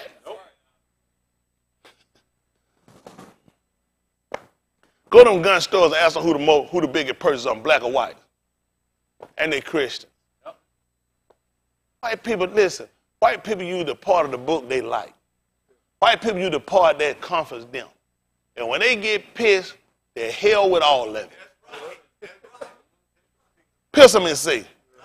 White people don't care about no right. If they cared about right, there's nowhere in the world they could do what they were doing. I couldn't look you in your face and I know I was beating you and raping you and I want to live right. I couldn't do that. Well, if I ain't trying to live right, I can. Look you straight in the face. And don't lose no sleep about it. Because they're not trying to live right. They cared about right, they'll correct these wrongs they're doing. White people just feel like over time, this is how things have been, and everybody been comfortable with it. We ain't no more, though. Y'all all right? Sure, I used to have a guy, he whooped my ass coming home, elementary. He was ugly, man. He had that superpower. I couldn't be no ugly. I thought I could. Superman, I tell you, man, too ugly. He can't be no ugly folk. Your hand just don't want to touch in their face and stuff. Until one day I decided, shit in now. It had been working for a long time. I decided, time this shit here to stop. Y'all got it? I won't take no shit off nobody. Time for that to stop. I know stuff is going a long time. People don't just stop on their own. I'm just being honest. People just don't stop. As long as people know you'll let them beat you and get, people just don't get, you say, man, you know what, Leon? I've been beating you for 30 years. Man, I'm finna stop this shit. Man, here come 31. Here come 30. As long as he good with it, I'm good because I ain't trying to live right. I ain't set on doing right. I don't care about how I afflict to hurt other people. That's the problem. You got to let them know, when you come to afflict me, I'm going to afflict you. He never been taught that. Because that ain't the Christian way. I'm looking for a bumper tag to tell them, I ain't no Christian. And I already done prayed about it. I already done prayed about it. They say, hey, you prayed about it? I done already prayed about it. If I was a Christian, I bought a whole lot of life from these folks. I'm all bought out. I don't want no more Christian life, folks. End of that. Stop letting people make you think you the devil. You know when I'm the devil? When I go out here and start raping people. When I go out here and start taking from people and they ain't took nothing from me, that's when I'm the devil. When I go out here and I start lying and whoremongering and cheating on my wife and abusing and having sex with kids or my own kids, then I'm the devil. But when I'm trying to stand up for the defense and welfare of me, my family, my home, and people look like me, I'm the best man you ever seen. Tell them they ain't seen no better. They ain't got a white man they can compare to me with. I'm like all of him. To whom you gonna compare me like? Please don't use no white man. Every great white man he got a he ain't got a rotten past, he got a rotten future. I ain't got time to go to no white man past. Let's look at his future. Ain't that right? Just be honest, hell, he ain't got no closet. There's a damn storage unit. Somebody go through his closet. Hell, go through his storage unit. It's bad how we sit here and we minimize the damage. These folks done damage to us. That's don't worry about it. Let's finish this up. Let's 49-1. We're gonna look at behavior. He done taught us now. Whatsoever written aforetime, written for our learning, we through patient comfort of the scripture might have hope. I got hope. This is 49-1, Tahalim, they call Psalm. 49-1. This is what he said. Hear who? This. All who? Ye arm. All ye people. Yeah, all ye arm. All ye people. The Hebrew word be arm, strength. This is what he said. Who he talking to? Give ear. Who? All ye inhabitants of the Arab. He just said everybody in the whole world. Who he talking to? Both low and high. What about the people that's in the middle? Rich and poor together. Where middle class at? White people fabricated middle class. That's right. White people fabricated. They told y'all it was a middle class. That's right. And a middle class. Hell, you either rich or poor. That's right. You either high or you low. You Yes, ain't in no middle. Just stop it. White people done fabricated this stuff. Yes, sir. It's right back to what they've been told. It's rich or poor. That's how it always been. That's why I try to tell these folks, you got to form you an allegiance. Mm-hmm. And you're going to build, you're going to step, you got to do like our forefather did. You got to form your allegiance. Pick up at 11-1 of the book of Barashit. They call it Genesis. Let's see what they did. He said, whatsoever written aforetime, written for our learning. That's what I'm trying to look at. Let's see what they did. Barashit. That's in the beginning.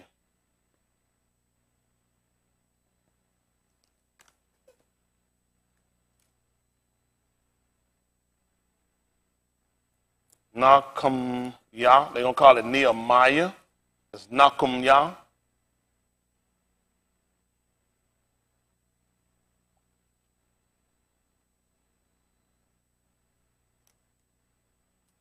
Let's see, get that 4 and 1. Let's see what happened. This is 11 and 1 of the book of Barashit. They call it Genesis. They mean in the beginning. Barashit. Listen to the book. And the whole Arach was of one language and of one speech. What happened? And it came to pass, as they journeyed from the east, that they found a plain in the land of Shinar, and they dwelt there. And they said one to another, Go to, let us make brick, and burn them thoroughly. And they had brick for stone, and slime had they for mortar. What happened? And they said, Go to, let us build us a city and a tower. You hear what they said? Let us build us a city and a tower. You said let us. That's plural. Let us build us a city. And a tower. They shot me with a water gun. Listen. Who Whose gave me that leaky bottle anyway? That's the nigga in him. Then the jump. We blame for he back now. He back. Listen. That's with an A. That's not ER. Listen. Whose top may reach unto Shamayim. And what else happened? And let us make us a name, lest we be scattered abroad upon the face of the whole Arach. You see what they did? These people realized eventually something's going to come in and divide them. Let me tell you what they realized and what we should rely. If whatsoever written 4 times was written for our learning, that we through patience, comfort of the scripture might have hope. People can be together for a while, but it's going to make sense for a lot of us to get together to establish something unless these people don't disperse. Look at where we at now. Some of us are different parts of calling ourselves different parts of what they call Africa. And what's bad, anytime you the terminology Africa or call yourself an African, it shows your stupidity. The fact that you were dominated by a Cornelius Scipio Africanum. And you walk around, and some black-ass African going to jump up and tell me he African. I said, you don't even know who you are. Cornelius Scipio Africanum. That's why white people say they're Africanum. You'll never hear a white person say they're African. When you are African, you have been dominated. Because you don't even know your region or your name. And that's what they realize. If we don't build us a name and establish, we're going to be dispersed, and they're going to give us one. Why do you think they were trying to get together and get them one? Look at your name now. What are you, black? Sub-Saharan Nubian, which Nubian ain't color. Nubian refers to the gold. You got Nubian from, you got that from Mitzrayim. That's right. That ain't even your own shit. That's right. Let me tell you something. You don't want to have no conversation with white people. They're going to laugh at you. Because once you walk up and tell them your little ignorant ass is an African, and you're a Nubian, they're going to laugh at it because Nubian does not refer to people, it refers to the gold. That's right. Mitzrayim gave them that name. That's right.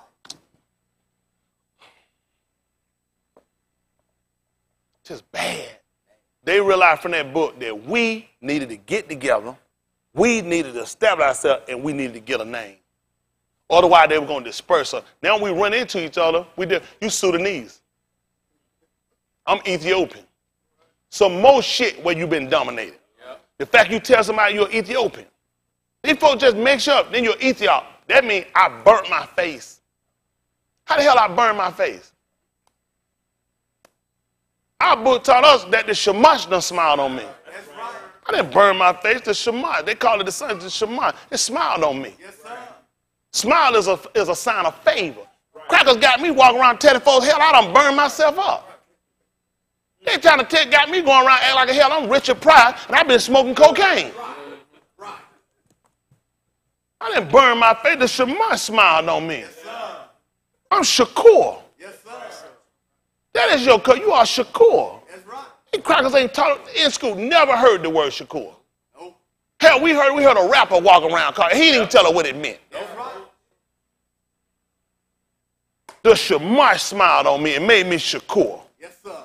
That's why you needed a name. They done dispersed us. Now we fight one another. Hell, we don't even know. We the same people. Yep. They knew that. Now, whatsoever things are written aforetime were written for our learning, we through patience covering the scripture might have. What sense did it make Gerard to me and you don't build together? If we don't you know the same thing will happen? They're going to keep dispersing us. If they knew we're getting a name, that's why in slavery when they would take a family, you know what they do? Y'all get a kid, get it, split them up. So they didn't get a name. They were only called by the master's name. When you went to another plantation, you took on that name. Yep. You used to be a Smith, now you're a Johnson. Now that's a William. Don't even write the William, the Johnson, the Smith, the same damn people. Yeah. They ain't taught these people nothing. Christianity is a dumbass religion anyway. To be a Christian, to be nothing. Yeah. Call yourself a retardo. It's bad that the French will give you a name for Christianity. It's called a cretin. It means one that is obtuse, one that is retarded. That's what a Christian means. It's a cretin. Your religion comes from Europe. Europe has a title for a Christian. That's why you won't see them do it. All the fools you see play with it, the people in Rome, Italy. And they use it to suppress other countries. They don't use that shit in no Europe. You know they take it to South America, Souths.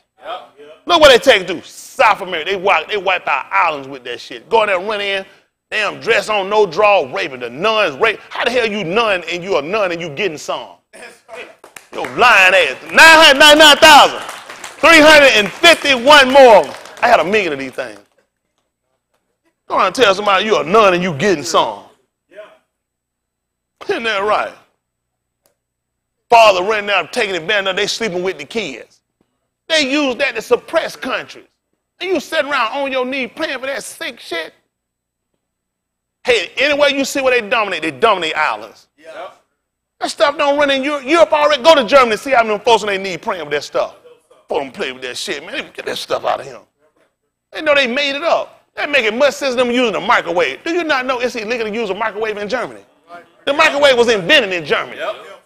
Your dumb ass sitting here radiating your food. Yep. Woo, woo, woo, and take it out. It kills everything. Yep. Who you think they invented it for? To kill their enemies. Yep. You can't get no German. Go to Germany and say them folks running microwaves. That shit for you. Yep. They think because it comes from Europe, it's all right for you. They don't even use it. Now stuff you do over here, them people don't do that. Our people don't even know. I know some out here that use the microwave still. That's how much sense they got. I got one I store stuff in. I ain't cutting that shit on. Well, I was no stuck enough. They'll try to hit it on and try to cut it off while I run it now. They'll be guilty. You know, cut that thing on and try to warm up there right quick. Exactly. Brittany, you don't use that microwave. Your husband done cheated and used that. Right on there. Listen, they'll hit it and run out the thing. I said, get that thing. They try to run like they innocent. I don't play with no microwave, man. Let them folk have it. See, once we start learning how these people killing you, because the microwave kills all the nutrients of any food. Once you put in microwave water, they've done a test with water in a microwave, took it out, poured it on the plant died. Tell me how water kills plants. They took microwave water, took it out, poured it on plant, and watched the plant die. It totally killed the plant. So what happened when I warm my cocoa up in there? What happened when I warm my food up and I put it in my stomach? Once that shit microwave, you totally kill every nutrient in it. All you've been putting is a fill in your stomach, full of radiation. And your ass worry about nuclear bomb. Hell, you're a nuclear bomb. Oh, man, they gonna drop a nuclear bomb. Hell, you got one in your kitchen. What they gotta drop one for? All you gotta do is put your popcorn in there. It's just bad. They teach you to want stuff so fast. That's why people get God. God move fast. People don't want to wait on Yahuwah. Ain't that right? They don't want to wait to be taught so they can learn. They learn how to defend themselves. They don't teach you that. Come on, son. Finish what I got. Don't give me Nakum y'all. They're going to call it Nehemiah. I'm trying to get y'all out of here. After I prove out the other little point, I'll be done. I know y'all think I forgot about it, didn't I? Here's what I do, though. I love informing our people. You know what I tell people? I wouldn't listen to nobody I know tell lies. That's right. That's right. I wouldn't do it. You don't believe it, don't expect me to believe it. If you don't do it, don't try to teach it to me. I believe this. Yes, sir. Should I just walk around to fear these white folks? You know what? Damn them. Yep. End of the day, damn them. I got through reading all that stuff. All we got, such and such lynch, such and such lynch, such and such hung, something. All black. Why we ain't got no white people?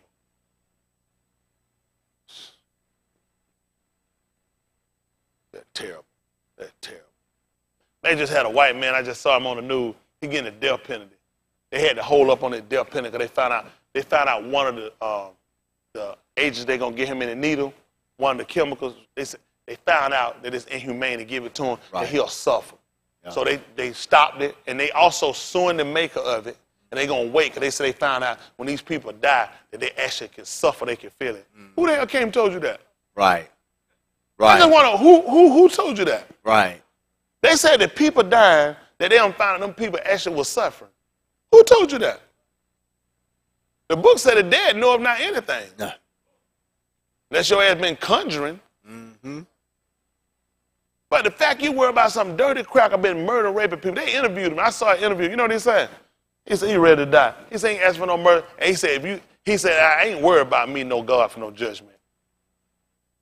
White man told, listen, he was flat-footed right there. I said, I can respect all that, but your ass a burn. Oh, yeah.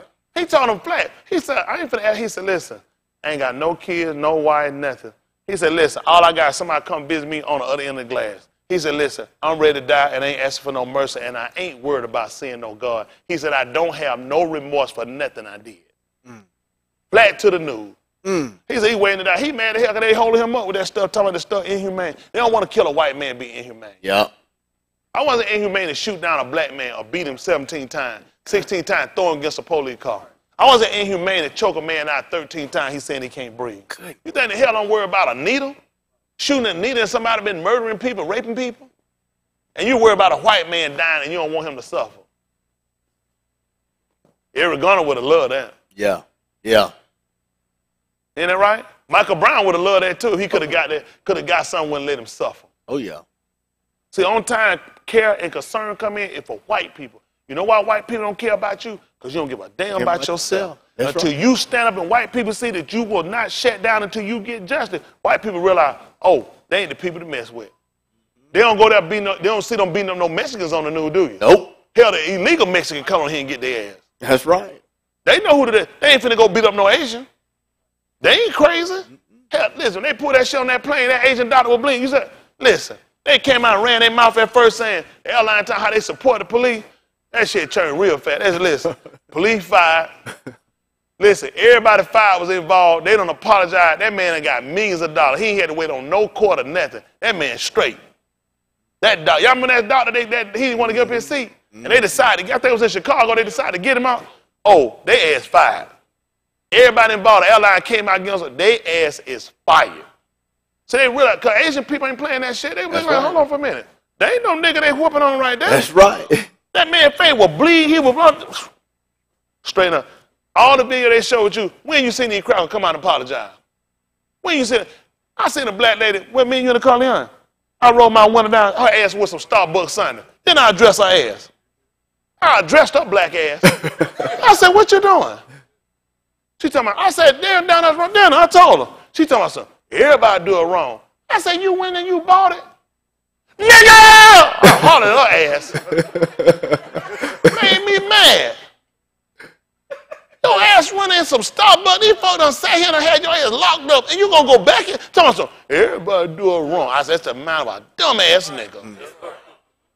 Don't never go back in no damn Starbucks. Hell, I don't care about no coupon, no free drink. That's right. You gotta tell these folks, you don't never disrespect me and get away with no shit like that. I don't know why we so, but you know what? We forget everybody but each other. Yep. That's right. Let a nigga did it to him. Oh, yeah. We'll close that nigga store. Yep. That's right. We will close a nigga store. A simple mistake, we'll close a nigga store. Starbucks still nigga day. Want nothing. I don't want none of their products. I ain't drink that shit anyway. I don't want none of their product. If I find out I fit it to her, I don't want that shit. I don't want it. That's right. That's right. You sat here and the police gonna take them. They said they gonna come lock us up. And your ass gonna call them to lock me up. They was sitting there waiting to be patriot. He was waiting on their guests before he ordered something. That show you how quick they move on your ass. You can't sit nowhere. They want your ass buying as soon as you come in the door. That no private, no public bathroom, that's for your black ass. That's right. That's right. They don't want to let you ride no bathroom till you get an arm full of growth just to piss. Yep. You know what I do? You got to piss. Buy something, then go piss, and tell me I need to get my money back. That's what I'm saying. I don't like it. That's right. That's how you do it. Get an arm full of grocery, buy it, go piss, and then turn it back in. Right, that's your choice. Y'all all right? Yes, sir. I'm trying to help y'all when you use the bathroom without paying. And I can't do for so much. I don't know that. Come on, son. Finish up what you got. Can't know what I'm doing with these people. Nahum Yah, chapter 4 at verse 1. They call it Nehemiah. Because whatsoever things are written aforetime were written for our learning, we through patience come to Scripture might have hope. This is 4 and 1. Listen to the book. But it came to pass That what happened? when Sanballat heard that we builded the wall, You heard that? He heard that I did what now? that we builded the wall. I wonder why they building the wall. Who know why they probably built the wall? So they can get them a name, so they wouldn't be dispersed. That's why they were building the wall. We built the wall. That they were wrought and took what? He was wroth and took great indignation And what did he do? and mocked the Yahudim. That's what they do. They start mimicking us, That's making right. fun of us. Anytime our people come together and do something, they start trying to make it look like you're an idiot. Listen. And he spake before his Aki and the army of Samaria and said, what do these feeble Yahudim? Yeah. Will they fortify themselves? See, they already recognize what we're going to have to do. We're going to have to get together. See, the folk that supposed to be weak, if we get together, we can be strong. I try to get y'all to do. You try to unite. See, you have too many self-endeavor inventions in him. You don't make it long by yourself. I'm going to tell you, you'll see. Y'all will learn. Nobody do it. I tell y'all over and over, when you see big conglomerate companies forming a leisure together, when you see Time Warner and Fox and all them people start getting together, all these phone companies start saying, you know what, Sprint and T-Mobile and all these folks say, hey, they get together. You know why they look at that? Because they're trying to fight giants like AT&T. Right. Verizon, they know going to wipe their ass out. They got more towers than them. And they know eventually they're going to force them out, and they're going to take their tower, and they're going to get even more coverage, and they're going to wipe out the little small companies coming. So the small company got enough sense to realize from your book, let us fortify. And you know what they want to do? What were they trying to build? Who know what they were trying to build? Talking about a tower just like what the phone company used. And they can get them a name. Because you got a Verizon tower. You got AT&T got their towers. See, everybody realize what you got to do. They had to unite so they can build a tower. See, the higher your tower, the more coverage you got.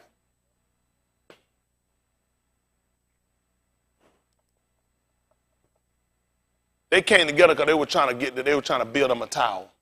They're trying to build them a wall. They're trying to get them somewhere they can get up so they got somewhere to stand.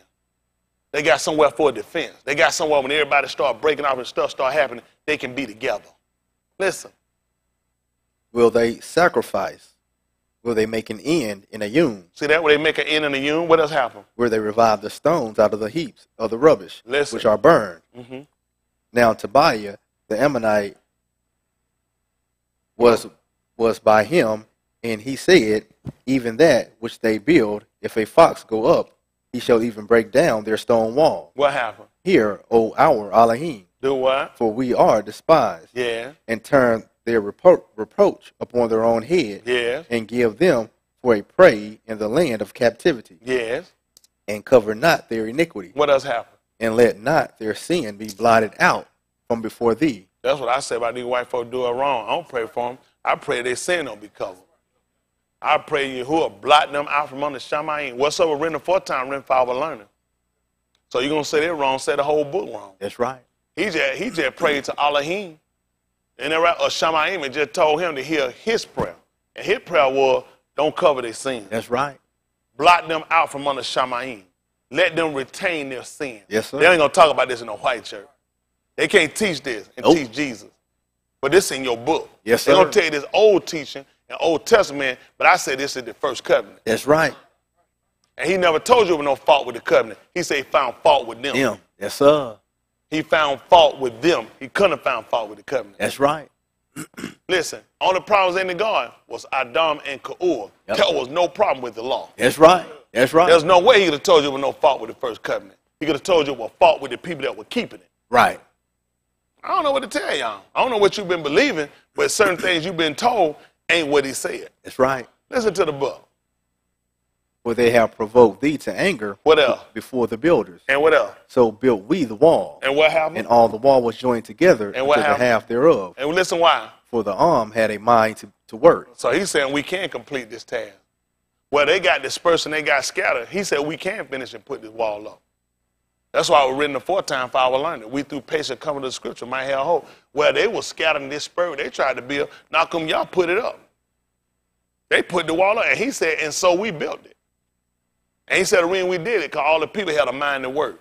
Only problem I got with y'all, all y'all ain't got no mind to work. He told you how he was able to build it. All the people had a mind to work. You see the difference with us? That's right. Too many self-endeavor, too many self-invention. You ain't going to make it fall like that. Can't make it like that. I'm trying to build a wall. I'm trying to build something going to reach up, and we're going to be able to keep ourselves from being dispersed. You keep trying to be that one-man gun runaway, you ain't going to make it out here like that. Yeah. You're going to run out. There's no way for you to make it. Just a matter of time, you're going to run out. One man can't do but one work. Listen to the book. But it came to pass that when Sanballat and Tobiah and the Arabians and the Ammonites and the Ashdodites heard that the walls of Jerusalem were made up and that the breaches began to be stopped. See that? The breaches are to break it. They saw, you know what we got to do? We got to stop this stuff that break us up. See, that's what they use. All you got to do is when you put a break in a wall, you know what happens? That way the wall going to be fragile. You can knock it down. When they start to fill in, they stop all the breaches before realize we too strong. We chain together, you can't stop it. When you start having these breaks, that way you can get through. Y'all don't know how to use, y'all don't know how to use stuff like that, do you? I'm trying to tell you what y'all problem is, why y'all can't make it. You want to know why we had never made it? Because people got different minds. A lot of y'all here believe what you want to believe. Some of you full of hate, full of lust, full of envy, full of adultery, full of hypocrite and false pretending. Ain't no way in the world we could build nothing with you. You don't get right, hopefully your hood just wipe you out. But ain't in your heart to live right, at this point and stage of where we at in, listen, time just too far gone to be a sinner. Time is too far gone to keep sitting around here hypocriting around, folks. If you ain't got no mind to get right here, you ought to just go on and kill yourself and burn in hell. Yeah. There's nowhere in the world you're going to sit here. You're going to find solace out here with these people. This man destroying everywhere. If it ain't fire in one place, it flood in another. This man scorching their place up. This man taking these people. This man taking folk down by disease and by pestilence. They got someone they won't show it to you because they want you to keep spending money. They want you to keep being a slave to their financial machine. Keep your hope in being successful versus keep your hope in being saved, being delivered from your situation. But you got to first recognize you have a situation. Come on, finish this up. Then they were very wroth and conspired all of them together to come and fight against Jerusalem. And y'all hear that? They were very upset, and they came and they conspired to come and fight against Jerusalem. Please tell me they didn't cut my ear off of them. Listen. And to hinder it. Nevertheless, we made our Palal unto our Elohim. You see that? They said, nevertheless, we prayed to Jesus Christ, superstar. Unto our Elohim. We prayed to Elohim. This is the book of Nehemiah, chapter 4. What verse you at? Verse 9. Verse 9. The proper name of it is Nakum Yah. That's not Chinese either. It's Abari. Nakum Yah. This is what he said we did. They conspired to come and fight against them. And what did he say? We made our prayer to Elohim. What happened? To our Elohim. Yes, sir. Isn't that right? Which would be Abinu. No. Allah Inu would be our Elohim. Listen. And set a watch against them, Yum and Layla. You hear what he said? So we start watching for them day and night. What has happened? Because of them. And because of them. So what happened, Chris? And Yehuda said, the strength of the bearers of burden is decayed, and there is much rubbish, so that we are not able to build the wall. What happened? And our adversaries said, they shall not know, neither see, till we come in the midst among them and slay them, and cause the work to cease. You see what they're going to do? This is what you need to pay attention to. Whatsoever things are written aforetime are written for your learning, people. That's why I want you to listen to this. Now, the strength of the builders started to decay. They started getting weak. They were tight because there was a lot of work to do. So with that happening, they started saying, listen, the people are tired, we're wore out. And our adversaries done already said what they were going to do, and we know they're going to come and take us down. And he said they're going to come in and get us when we don't even know when they're coming. Listen what happened.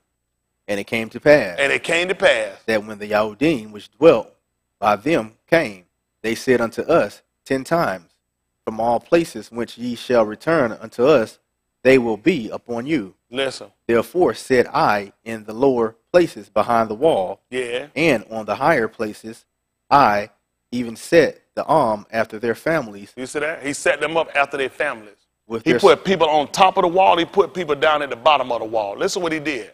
With their swords. With their, you said with prayer warriors. With their swords. You say he set them out there with the love of Jesus? With their swords. He set them up on the wall at the top and the bottom with their swords. What could he possibly tell them? Their spears and their bows. Listen. And I looked and rose up and said unto the nobles and to the Shar and to the rest of the arm. He said to the rulers of them And to the rest of the people. What did he tell them? Be not ye afraid of them. You don't be afraid of these dirty crackers. Tell me what that sign. Remember Yahuwah. Remember Yahuwah. Which is great and terrible. Listen, which is great and awesome. White people would put terrible in there. That's right. What is something terrible? That's right. Well, he was awesome. That's right. Well, he just awesome. That's right. Listen what else happened. And fight for your Aki. You saying pray and do what? And fight for your Aki. You saying don't do nothing, just let them hit you. And fight for your Aki. And what else? Your Beni. Say that for your children. And who else? And your Banuth. And for your daughters. Now he just told them to take sword, take spear, take javelin, take spear, and just told them to fight for their brethren, fight for their wives, and fight for their children. Why he didn't tell these people to pray? Why he didn't tell them to go march to Washington and sit on an Abraham Lincoln Goobers? That's right. Let pigeon piss fall on top of their head. Right. And ask the white man at the White House, could he be so kind and gentle? He just told them to take weapons and fight. Told them to get people to set up to watch day and night. Your book told you that. Your book told you to watch it well and pray. That's right. That's why I'm praying with my eyes closed. That's right. That time we prayed with our eyes closed, Cracker gave us this book and they had the land. Yep. I'm through praying with my eyes closed. I don't know where they got that from. Tell the book where he told you to close your eyes when you pray. That man lifted his eyes to Shamayim when he prayed. Sir. That's right. You can't close your eyes on no cracker. These crackers killing us. That's right. That's what's wrong with us now. We've been asleep. Your book even told you to wake down there sleeping and arise from the dead. When a person sleep, their eyes closed. That's right. So what you sitting around with your eyes closed for? That's right. Because that's what he taught you, to go to sleep. Tell the children the book where it said close your eyes before you pray, or you ain't praying. White man told you was a heathen if you prayed with your eyes. Or tell them to give you a book for it. That's right. I've seen it before. I done peeped before. Back when they told I was a heathen, you look, white folk be watching you be praying with your eyes closed. White people don't pray with their eyes closed. They watch you. Nigga do that. Nigga close his eyes and pray to a pig. Yeah, sweet, sweet, sweet. That's how you call Jesus. It's a Greek name. It's Latin. It's a pig. Here, sweet, sweet, sweet, sweet, sweet. Watch out, Jesus. Open the door. Here comes Jesus. Sweet, sweet, sweet, sweet. Sweet, sweet, sweet. Here comes Jesus. White people taught us that. We hogging playing. Show me the book where everybody ran around the room and passed out. They put ammonia under their nose. Where do we get this stuff from? They got us with it. They took advantage of us because we're people that's excited. We're real emotional people, and therefore they made fools out. They told us to dance and run around the room and claim you free the whole time you still captive. You tell our people the truth. When our people get the truth, our people are better informed, our people know how to fight. You're going to fight the good fight of faith, you got to be informed. And you got to know what you're fighting for. Now, I just wanted to show you this. Now, this in your book. These people built the wall that they couldn't build in the 11th chapter of the book of Bereshit they call Genesis. He told you how they built it. He said the people had a mind to work. The reason they couldn't build it in the 11th chapter of the book of what they call Genesis, because the people didn't have a mind to work. The people got divided. Their conversation came up there. That's why they'll tell you, Christianity got so many different forms. How the hell y'all going to be Christian? You going to be a Baptist, he going to be a Episcopalian, y'all right across the street, y'all can't worship. But you're both Christian. What's the difference? A Methodist Christian, a Catholic Christian, a non-denominational Christian. How does this make sense? Either you believe or you don't believe. That's how white people keep you divided. That's why you ain't got no name. You got the name your oppressor give you. That's why people got to be taught. We got to wake up. Listen, why y'all sit here? I know it's a long time. You know what? Look at the effects of what they've done to you. Most of y'all come from oppressive jobs. You come from oppressive status. You're in a repressive relationship. You're in oppressive thinking. You got oppressive ideas. And you got to break that. And you're going to break that by succumbing to the truth. First, recognize you got a condition. Then to work on how do you get out of this condition. When we looked at the 6th chapter of the book of Yehukanan 6:44, he says, written in the Nabaim, which you're going to call the prophet. We don't have prophets. The soothsayer, that they shall all be taught of Elohim. That's what we got to do. We got to be taught, because every each that had learned and had learned of the Allah going to come to him. And we're going to get out of this condition we're in, we're going to have to leave something. When we want to bring us out in the book of Allah Shemut, you call Exodus, he was not going to teach us, instruct us, and save us in that condition. We want to come out. He wasn't going to do it. He gave us enough information and made enough signs and for us to get out of Mizraim. He was not going to save us in no Mizraim. That book said he shall call his name Yahushua. You know why? Not in their sin. Captivity is just like sin. How you going to save me in sin? That makes no sense. You're going to save me from sin. You're going to save me from a burning car. You can't save me in no burning car. That's stupid. Me and you sitting in a burning car talking about you save me, you're an idiot. You're still in your condition. Save you from, deliver you from your situation. That's the psychosis of why they mess you up, because you keep thinking you something when you're not. You're still in your situation. That's not salvation. Now, the reason he came, he delivered those people because those people cried to him, which means they had to know him. You got to know him, people. That's why our condition is still the same as it is. You don't know him and you don't even know your condition. You're in sin. You're in the situation you're in because of sin. Your adversary, your enemy, this white cracker along the other nation. The cracker ain't the only one. All of the nation play a part of it. Yep. The Indians play a part of it. The Mexican play a part. The Asian play a part. Everybody know who you are. Yep. Everybody know you've been lied to. Everybody know you've been raped. Everybody know you've been moved out of your land. Yep.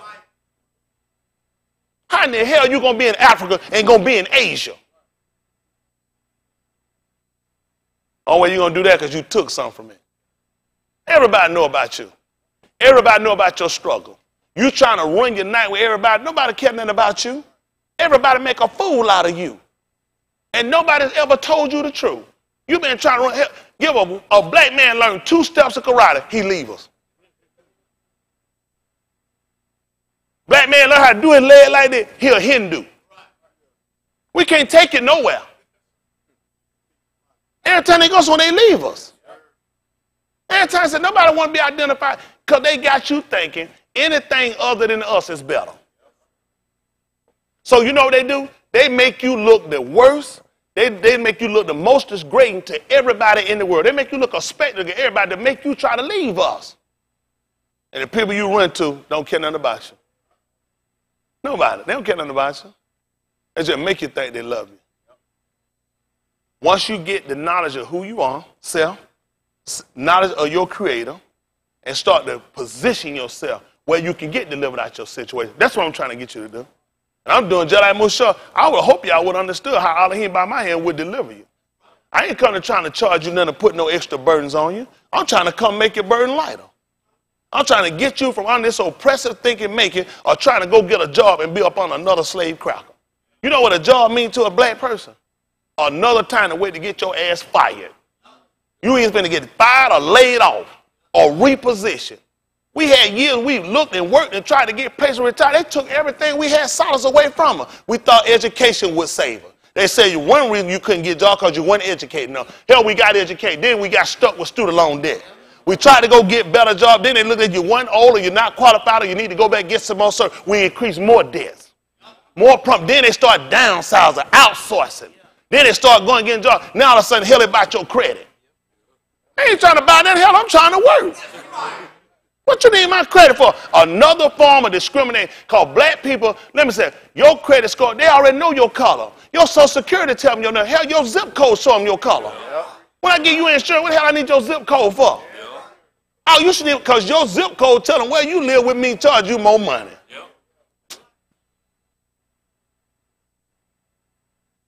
What the hell my zip code gonna mean for? I ain't gonna be driving in my yard. I have a zip code. I'd rather hell I can work in Decatur. Yeah. Anything in the program mess them up. Get your everything they got. Listen, they done played you. Because all you keep doing and all these people keep teaching you is to get a job. A job is a dead end for us. A job is another form of slavery. We have to create. We have to create our own. Anybody come you teach you about a job, get away from them. Why would you be teaching me? Hell, that's all we had all our whole life is a job. Your mama had a job. Your dad had a job. Hell, some of your mom, dad had 2 and 3 jobs. Why the way you don't come teach me about another job? You put me back into bondage. That's what we had in Egypt, jobs. You know who had slaves? Who had jobs? Slaves had jobs with no pay. And you look at what they give you, know you down there at no pay. I'm sick of it. Always getting programmed. All these church, all these places are the same. All they do is dumb you down. You don't need to come sit in no room, no more, nobody lie to you no more. Look at your condition. Look at the condition of your kids. It's gotten so bad now all parents trying to do is get themselves out and let your kids struggle for themselves. You want your kid to just come out here and have to struggle and make their own way? You're going to dump them in another 4-year broken promise that ain't help you out? Why would I send my kid to college? Let me guess. Because I need them to go there here and somebody put a brand on their arm, on their leg. I need to go there so they can have a damn drink, so they can have a room full of all the different bills and look at they done drunk. That's for white people. White people, the only folks can go to college, brand themselves, do all that shit, and get out and have a career. When you get there, all you guys are brand. And you ain't know you were brand before you got there. We ain't got no future with these people. The only future we're going to get, we're going to build a future for our people. You need me telling you what I'm telling you. You need somebody to tell you the truth in your condition and breaking your condition. You ain't about to sit around lying to you no more. You can pray all you want to. If you ain't going to put no effort behind that, nothing going to change for you. And when you pray, you're going to have to believe. You want to be taught how to pray. Even Matheta came here and told him, man, teach us how to pray. We've been praying wrong too long. Don't know, just keep praying. You don't pray when you don't know. You got to come so you can be taught. He never told you to pray when you don't know. You got to come so you can be taught. Give me back that Romans chapter 10. 10 and 1. I'm sick of our condition. Hey, y'all going to sleep on when you wake up, hell, you're still in poverty. You're still borrowing. You ought to be sick of it. And people around here, they got something, they can do something for you. They don't give a damn about you. That's what make me mad. Your own people, you know I have a problem with that? How you don't give a damn about me and I look like you? How I don't care about you and you look like me? Sick of it. Come tomorrow, I'll probably get rid of a couple people. Ain't no big deal. It's just where we at. I don't like it. I'm one for all or everybody get gone. We all got to be together. That way we can't do it. You know that book teaches in the book of Titus? He said how good and pleasant it is for our key to dwell together, brother dwell together in unity. That's right. He said like the sweet dew that ran down from Aharon's beard. Yes, sir. I'm sick of y'all separate ways. It don't work for me. It just don't work for me. I don't get it. I just don't get what I get out of watching you have nothing. What do I get out of that? What does that do? What kind of high they give me? Hell, you look like me. Anything time teach you, my black ass will be right back around in your condition. We don't do something and work together. That's why I try to work with you. I ain't no fool. Listen, I done had more than one time. Most of these folks ain't had shit that barely got something now. They done struggled and got it from a white man. White man gave me shit. I had to struggle to make my way. I pushed I hustle to make my way. I try to push y'all to do the same thing. I get mad all you want. I guarantee I'm going to push you to be a better. You ain't going to push you to do nothing for me. Yes, sir. You don't push you to do it for yourself. Have your own. Break that psychosis. Every man they want to have their own. That's right. Listen to the book. 10 and 1. Romans. Listen. Key, my heart's desire and prayer to Elohim for Yasharal is. He said for itself. Is that they what? Is that they might be saved. He want them delivered. He ain't said nothing about himself. He said that was his concern for them. He wanted to see Yasharal saved. He ain't said as long as I get it, I ain't worried about them. I want to see Yasharal saved. Why I bear them record. That they have a zeal of Elohim. But not according to knowledge. For they being ignorant of Elohim's Siddiq. And gone about. To establish their own Siddiq. And have not. Submitted themselves unto the Siddiq of Elohim. Let me ask you a question. What were their problem? What were their problem? Knowledge. Ignorant. They told their problem they were ignorant. He just said they weren't submitting themselves. How am I going to submit myself to something I don't know? Listen to what he told you. He said his prayer for them, Palau, was to them that they might be saved. He said, I'm bearing record, they got a zeal, but ain't according to knowledge. Then he just told you why the knowledge was. They ignorant. They ignorant. So how they going to get it? If they pray. It's not working. They're ignorant. So it's written in the Navaim. What they got to do? Be taught. That's right. You got to be taught. That's why people keep going on. That's why I keep going to church. That's why they keep tossing to and fro, and they tell them I'm their enemy. I'm telling them your enemy. When I start trying to put you on your back, when I start lying, you trying to take your money, mess with your kid, I'm your enemy. When I'm good with your condition, when you sit here and you down and you oppressed and I won't help you, I'm your enemy. I'm just as worse as any white man when I won't tell you the truth. Don't go and say everybody black for you. A lot of your own people are the worst people. They're worse than any cracker you'll meet. They'll pray for your fault. They'll dig the hole for you to come down. I try to break that. We can't do that for one another. It's bad, man, how people think. It's bad. Don't think everybody is. People ain't got to put a hand on you to hurt you. People still be working. Y'all don't know how many people here work against me. Shh. Only they can't take me down, they ain't man enough. That's right. They ain't man. It's not possible they can hold me down. That's right. Let me tell you something. This is untrue. No, they will not do what I do. They will not go to where I go. Listen, I already know how far I go to the end for this. That's how much I believe what I'm doing. I refuse to be stopped for it. That's right. I ain't listen. What I'm gonna do, I ain't gonna do nobody wrong. They ain't gonna do me wrong. That's right. I ain't gonna let anybody do me wrong either. That's right. Them days over with. You ain't gonna take shit from me. You know, if I drop it in the toilet, I don't want you to touch it. That's right. I ready to flush and go. That's right. Oh, this is what you said. You better not touch it. That's right. I ain't gonna let you take nothing from me. Y'all hear me? We done had enough took from us. It's time for us to build up. We got to work and we got to build up something for ourselves. Right. These folks done put this in us. Our book say eye for eye, tooth for tooth, hand for hand, foot for foot, rail for rail. That's your law. That's right. You hear me? You put out my eye, I'm putting yours out. Yeah. Shamshun told him clearly he wanted the vengeance for his 2 eyes. That's right. That was law. That's right. They put his eyes out. He said, let me be avenged for my 2 eyes. Y'all hear me? That's Yasharal and Yehuda. Y'all saying be a fool if you want to. I'm trying to tell y'all now. These folk done gave you this oppressive doctrine. They gave you, white people don't believe the way. Just look at the people who gave you and see do they believe it. Because it's different. Your oppressor taught you something to make a fool out of you. That's not in your book. He could have never taught you that. Ooh, give me all our hot dabarim before you finish that up. 25 and 17. I'm trying to hear what he told you. I just want to keep reiterating. I'm not buying that psychosis. I'm not buying that praying. I'm not praying for no cracker that kill black people. Not me. Only prayer I'm praying for, he don't want to hear it. Let him burn in hell. That's right. They call it Deuteronomy.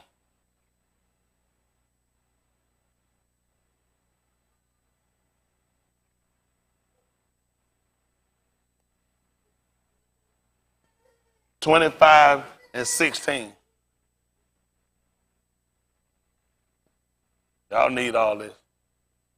Just thinking on all aha dabarim. They call it Deuteronomy. See, all these are Greek names they gave you. I'm giving you what the real name is. That's right. That's right. And it means, and these were the words. 25:16. And these were the words. They ain't told them about it for what Deuteronomy means. They don't have no idea. That's right. Listen to the book. For all that do such things and all that do unrighteously are an abomination unto Yahuwah thy Elohim. And you know he loved white people. For number, witchcraft. That's right. Ain't every one of y'all in there conjuring and work witchcraft. It's all that do so abomination in his sight. Listen to the book. Remember what Amalek did unto thee by You the hear what way. he just told them? What remember mean? That means don't forget. That's what remember mean. Don't forget. Don't forget. That's what remember mean. Those are stuff that remember to bring me some milk. What that mean? Don't forget it. Remember to bring back some cheese. What that mean? Don't forget it. That's what he told you. When ye were come forth out of Mizraim. When they came forth out of Egypt, they call it. The name is Mitzrayim. Listen. How he met thee by the way. And did what? Smote the hindmost of thee. White folk done hit up from behind. Go look at them old video on them white folk run. Them white boy wouldn't come straight up. They hit up from behind. Yep. He said, you remember when you came out of Mizraim? How they met us up in the way when we were weak? We were feeble, and then he struck us from behind. What happened? Even all that were feeble behind thee. That's all he did when we were weak. White folks ain't gonna come up when we strong and try. Ain't no one white man finna just run up on one black man. He don't do that. He gonna run up with 10 of his buddies. Yep. With Billy Club and a bag you can get out of them Cracker Jack box. That's about how much you gotta think about that bag. You can get out of Cracker Jack. We were little boy, they had some of that stuff in Cracker Jack. You can go to the store, you go to Toys R Us, they just sell it to you. Yep. He put that on, and the first thing we did, he know we came up. You seen a bag, what you do? Get down, bow down, don't do nothing. People that fall back, you know what I'm saying? They're resisting. They're resisting unlawful arrest. They're resisting injustices. That's right. You're only illegal, you're only a criminal by white people's standards. That's right. That's what he said. When thou was faint and weary, Listen. and he feared not Elohim. Why you think white people do what they do to us? He don't believe Elohim gonna do nothing to him. When he come along, he rape us, when he kill us, when he beat us, when he shoot us, when he false in prison, stick drug. Do you think that man fear Elohim? Why would I be praying for this man? Why would I pray for a man that'll choke a living man out? They're saying he can't breathe. He don't fear Elohim. He told me to remember that. That man don't fear. When he'll take Sandra Bland and lock her up in prison and let her die now, and I'm gonna pray for him. Hell, why we ain't pray for Sandra Bland? Why we don't pray for her? That's right. That's right. Get everybody, we gonna get up, we gonna come down here, y'all gonna get down there, we gonna pray for that officer. And we gonna wrap him up with Jesus. Wrap his ass up and roll him up on a car. That's right. It make me sick. We always praying for somebody to do it wrong. Why we don't never pray for the victim? When you seen folks have a prayer visit for Eddie Garner? It'll be for the police officer. Because, you know, I could tell he need the love of Jesus. Hell, the love of Jesus, why he killed him. That's right. You know pork kill you. That's right. Jesus is a pig. That's right. Listen. Therefore, it shall be It shall be. when Yahuwah thy Elohim To do what? hath given thee rest from all thine enemies. Let me ask round y'all a about. question. He said it shall come to pass when Yahuwah give you rest from where now? All thine enemies round about. So it let you know it's more than just white people. There's a lot of people around y'all work. You don't see them. Yeah. Y'all don't know none of these people don't like you. He came from Japan. They love interracial kids.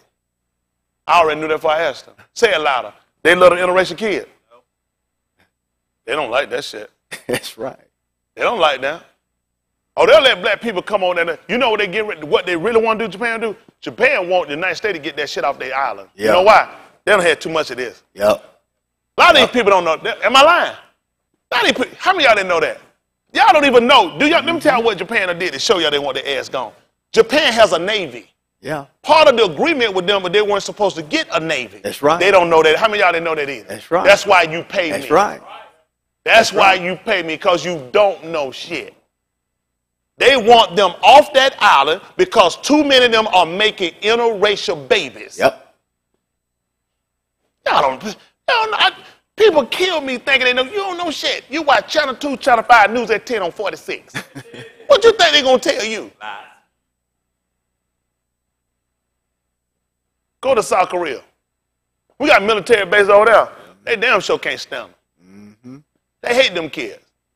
Them kids are also, listen, them kids don't form all kind of leagues together, interracial kids. Listen, they get messed with in school. They get all kind of problems. They don't like you. None of these people like you. People learn to tolerate you. Yep. That's right. They don't like you. Mexicans don't like you. Hell, Puerto Rican, a third of you, they don't like you. That's right. Nobody likes you. Nobody. You always kissing ass, trying to run around, trying to water the back of your hair, trying to join somebody. Nobody don't like you. That's right. That's right. These folks see you coming. See you come. These folks done had to put an oversized door because you got that wide ass, you come there swinging, and everybody else flat like sheetrock. They just turn sideways and go through a door crack. And you come on wide, shaking ass, folks don't like you. That's right. Folks didn't even know what breast was till you came. That's right. When the white man met you, listen, last study put on. When the white man, they first came over to conquer, when they oppressed, we were conquering what they call Africa, is actually Kush. When they came in to conquer you, that's why they started calling you monkeys, gorillas, because we didn't get bras. Bras came when we met white people. White people invented bras and made these little shit, pin them on pad and make like they had chest. How you take that thing, she like a little white boy. Hey man, they had, listen, you can see the count, they made them dresses with the bows and with that was why he ended up making like she had a boot. Because they saw, when they came, they had never seen nothing like that before. That's right. That's right. God! That's right. That's right. As I say, in the jungle, the mighty jungle, the lion sleep tonight. That's right. Well, the lion, there you were, you made the Lion King. That's right. That's right. White folks saying you coming through the hell, he had to invent him one. He invented padded bra, padded drawers. He said, you are not, you ain't had to do nothing to get that. That's right. So the first thing he did was told him that you was an 8 because your breast hung down. That's right. So he started saying, yeah, you was an 8. A monkey. You didn't know why he said he ain't know no better. Mm-hmm. Mom said they had no he had you breastfeed. Hell, he like chocolate milk. Everybody like chocolate milk. That's right. Hell, we fed it. He'd have been wiped out. It wasn't for us. Yeah. All that breastfeeding our women did to get his kids up, them little malnourished ass little kids. Couldn't pick nothing out the garden, little weak ass on the porch. Tired of hell, little white baby run out of breath in the house. That's right. These kids running, climbing, building, planning, pulling. They just sitting there just watching. Done studied you out. Now your little sorry, you done got weak and feeble in the house, and he out there in the field. White folk done made you run out the field, made you run, I'm going to get an education. Now your ass got student loan debt. Everybody going to the field now. Yep. Like on all the property again. He got all the land growing in property. He industrial, and he feeding this old GMO shit. Yeah, that's right. That's right. Well, the time we were growing our own food. With some of this stuff, we wouldn't eat out these restaurants. That's right. Man, you to count on one hand how many times an old person was going to McDonald's. Now they asked the first one in line. That's right. That's right. Damn, a Chick-fil-A, what that chicken McMuffin, what that little chicken, that little fish. How the hell's gonna give you a fish for 99 cents with tartar sauce? Come on, baby, you ain't that dumb. That's right. You know how fish here? They sell that shit by the pound. That's right. I can't get no fish selling no 2 pieces of bread with no tartar sauce. In a bag got a napkin for 99 cents. How me do you want to put in my hand? When the last time y'all done bought some fish? And then you don't even know what kind of fish it is. That's right. That's right. That's some compressed shit. They done went some fish weight and done compressed it together and gave it to you. Catfish, squid, all kind of stuff mixed in there together. That's right. That's right. Go to the farmer's market, get them 99 cents, tell them give you a fish. That folks get that fish out of hey, get your behind out of him. So you know you can't buy no fish. You can't get a piece of whitey for $1. Man, I gotta put this shit in grease. I got a skillet running electricity. I got employees I gotta pay. I got a register. I got somebody got on them $15,000 headset talking to you from a drive-thru. Yep. And I'm gonna get it for 99 cents. Come on, y'all gotta start thinking. That's right. The napkins and the 5 ketchups in the bag cost more than that. That's right. That's right. That's right. They make a fool out of our people. Always looking for a deal. That's how they trap us in. Please start thinking, people. Come on, give me that 12th verse of that 10th. I can get y'all out of here. Y'all need to hear it, though. Oh, finish that up first, that 25th chapter. Let's see what he told them. What he told you? 19. 25:19. So you finish that Romans. Then I got to come back tomorrow and try to get her willing to finish up. Whatever he had me to go their way. I know it right, though. That's right. Y'all don't want to hear it, but it's right. Want to hear. Listen. Therefore it shall be when Yahuwah thy Elohim hath given thee rest from all thine enemies round he about. Give me rest from all my enemies round about. Tell me how you want me to pray and forgive people. In the land which Yahuwah thy Elohim giveth thee for an inheritance to possess it. See that the land he give me for an inheritance, so I can get it. What do you want me to do? That thou shalt blot out the remembrance of Amalek from under Shamayim. You hear what I'm supposed to do? I'm supposed to blot his name out from under Shamayim. What you want me to do? Thou shalt not forget it. You know what they say? Forgive, forget. Who taught you that? Your book just told you, don't you forget it. That's right. That's right. As soon as he give me rest from all my enemies on every side, as soon as he give me back the land, and that he done swore unto our Abbas, which will be Shabbat for us, that he swore to our Abbas. He told me to blot his name from under Shamayim. Then he told me, don't ever forget it. That's what white people didn't want you to do. So it was important and imperative that white people gave you Christianity. And it was all about forgiving, loving your enemy. Why it ain't about loving folk that do you right? Right.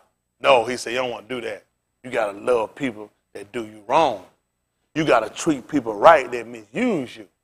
You got to pray for folk that spitefully hate you. White folk don't pray for nobody. No, sir.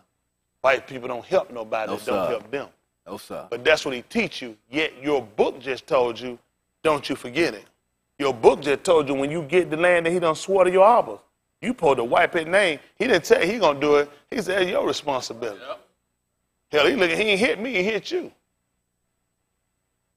Huh? I've been in the street. We go out and fight. You go out there, you finna go fight somebody did. You bring them with you. You know what they looking at. Hell, it's your fight. Yeah. I'm there to make somebody don't get in it. That's right. He told you he smote you when you came. He want to put his hands on me. That's right. He hit you. That's right. You were the one weak and feet when he slapped you. I told you when I gave you rest, you done got your strength back up. Now you blotted name from under Shamaim. Don't you forget it. Yes, sir. You don't like that, do it. Love it. But if I hold my peace and let the law fight my battle, he didn't tell you he was going to do it. He told you to do it. That's right. All right, give me 10, 13, 10 and 12, Romans. I'm going to let y'all go. Romans 10 and 12. I'm going to let y'all go. We're going to talk about the heart desire for prayer for Elohim, to Elohim for Yasharal that they might be saved. He better on record they have a zeal Elohim, but not according to knowledge. They being ignorant of Elohim righteousness and going about the step of their own righteousness have not submitted themselves to the righteousness of Elohim. For the conclusion of the law, they're going to tell you the end. There is no end. This is the conclusion. Right. The conclusion was to bring us to the Mashiach. It wouldn't tell you the end means something over with. It's not over with. This is where it started. Ain't that right? The conclusion of it was to get us to the Mashiach. To everyone that believes. This is chapter 10 at verse 12. What does it say? Listen to the book. For there is no difference between the Yehudi and the Greek. Tell them why. For the same Adoni over all is rich unto all that call upon him. That's right, Adoni, not Lord. We don't have Lord. White people have lords. That's why you have a landlord. That's why in England they call each other lords. We don't have no lords. Y'all hear me? We got one Lord over him. Ain't that right? Because he'll remember him. You know what I said? My Lord. Ain't that right? That's when I said my Lord, I'm talking about him. Other than that, we ain't got no lords. Ain't that right? No white ones. Ain't that right? Listen. For whosoever shall call upon the name of Yahushua shall be saved. See that? Whosoever shall call upon Yahushua shall be saved. You know what Yahuwah told Mushah when he came down in Mizraim? He said he heard they cry. The book just said, whosoever shall call upon him shall be saved. That's what the book just said. But what's the problem, Brandon? How then shall they call on him in whom they have not believed? So why you ain't been delivered? Why am I using this? Because I'm trying to get you to try to pay attention to something.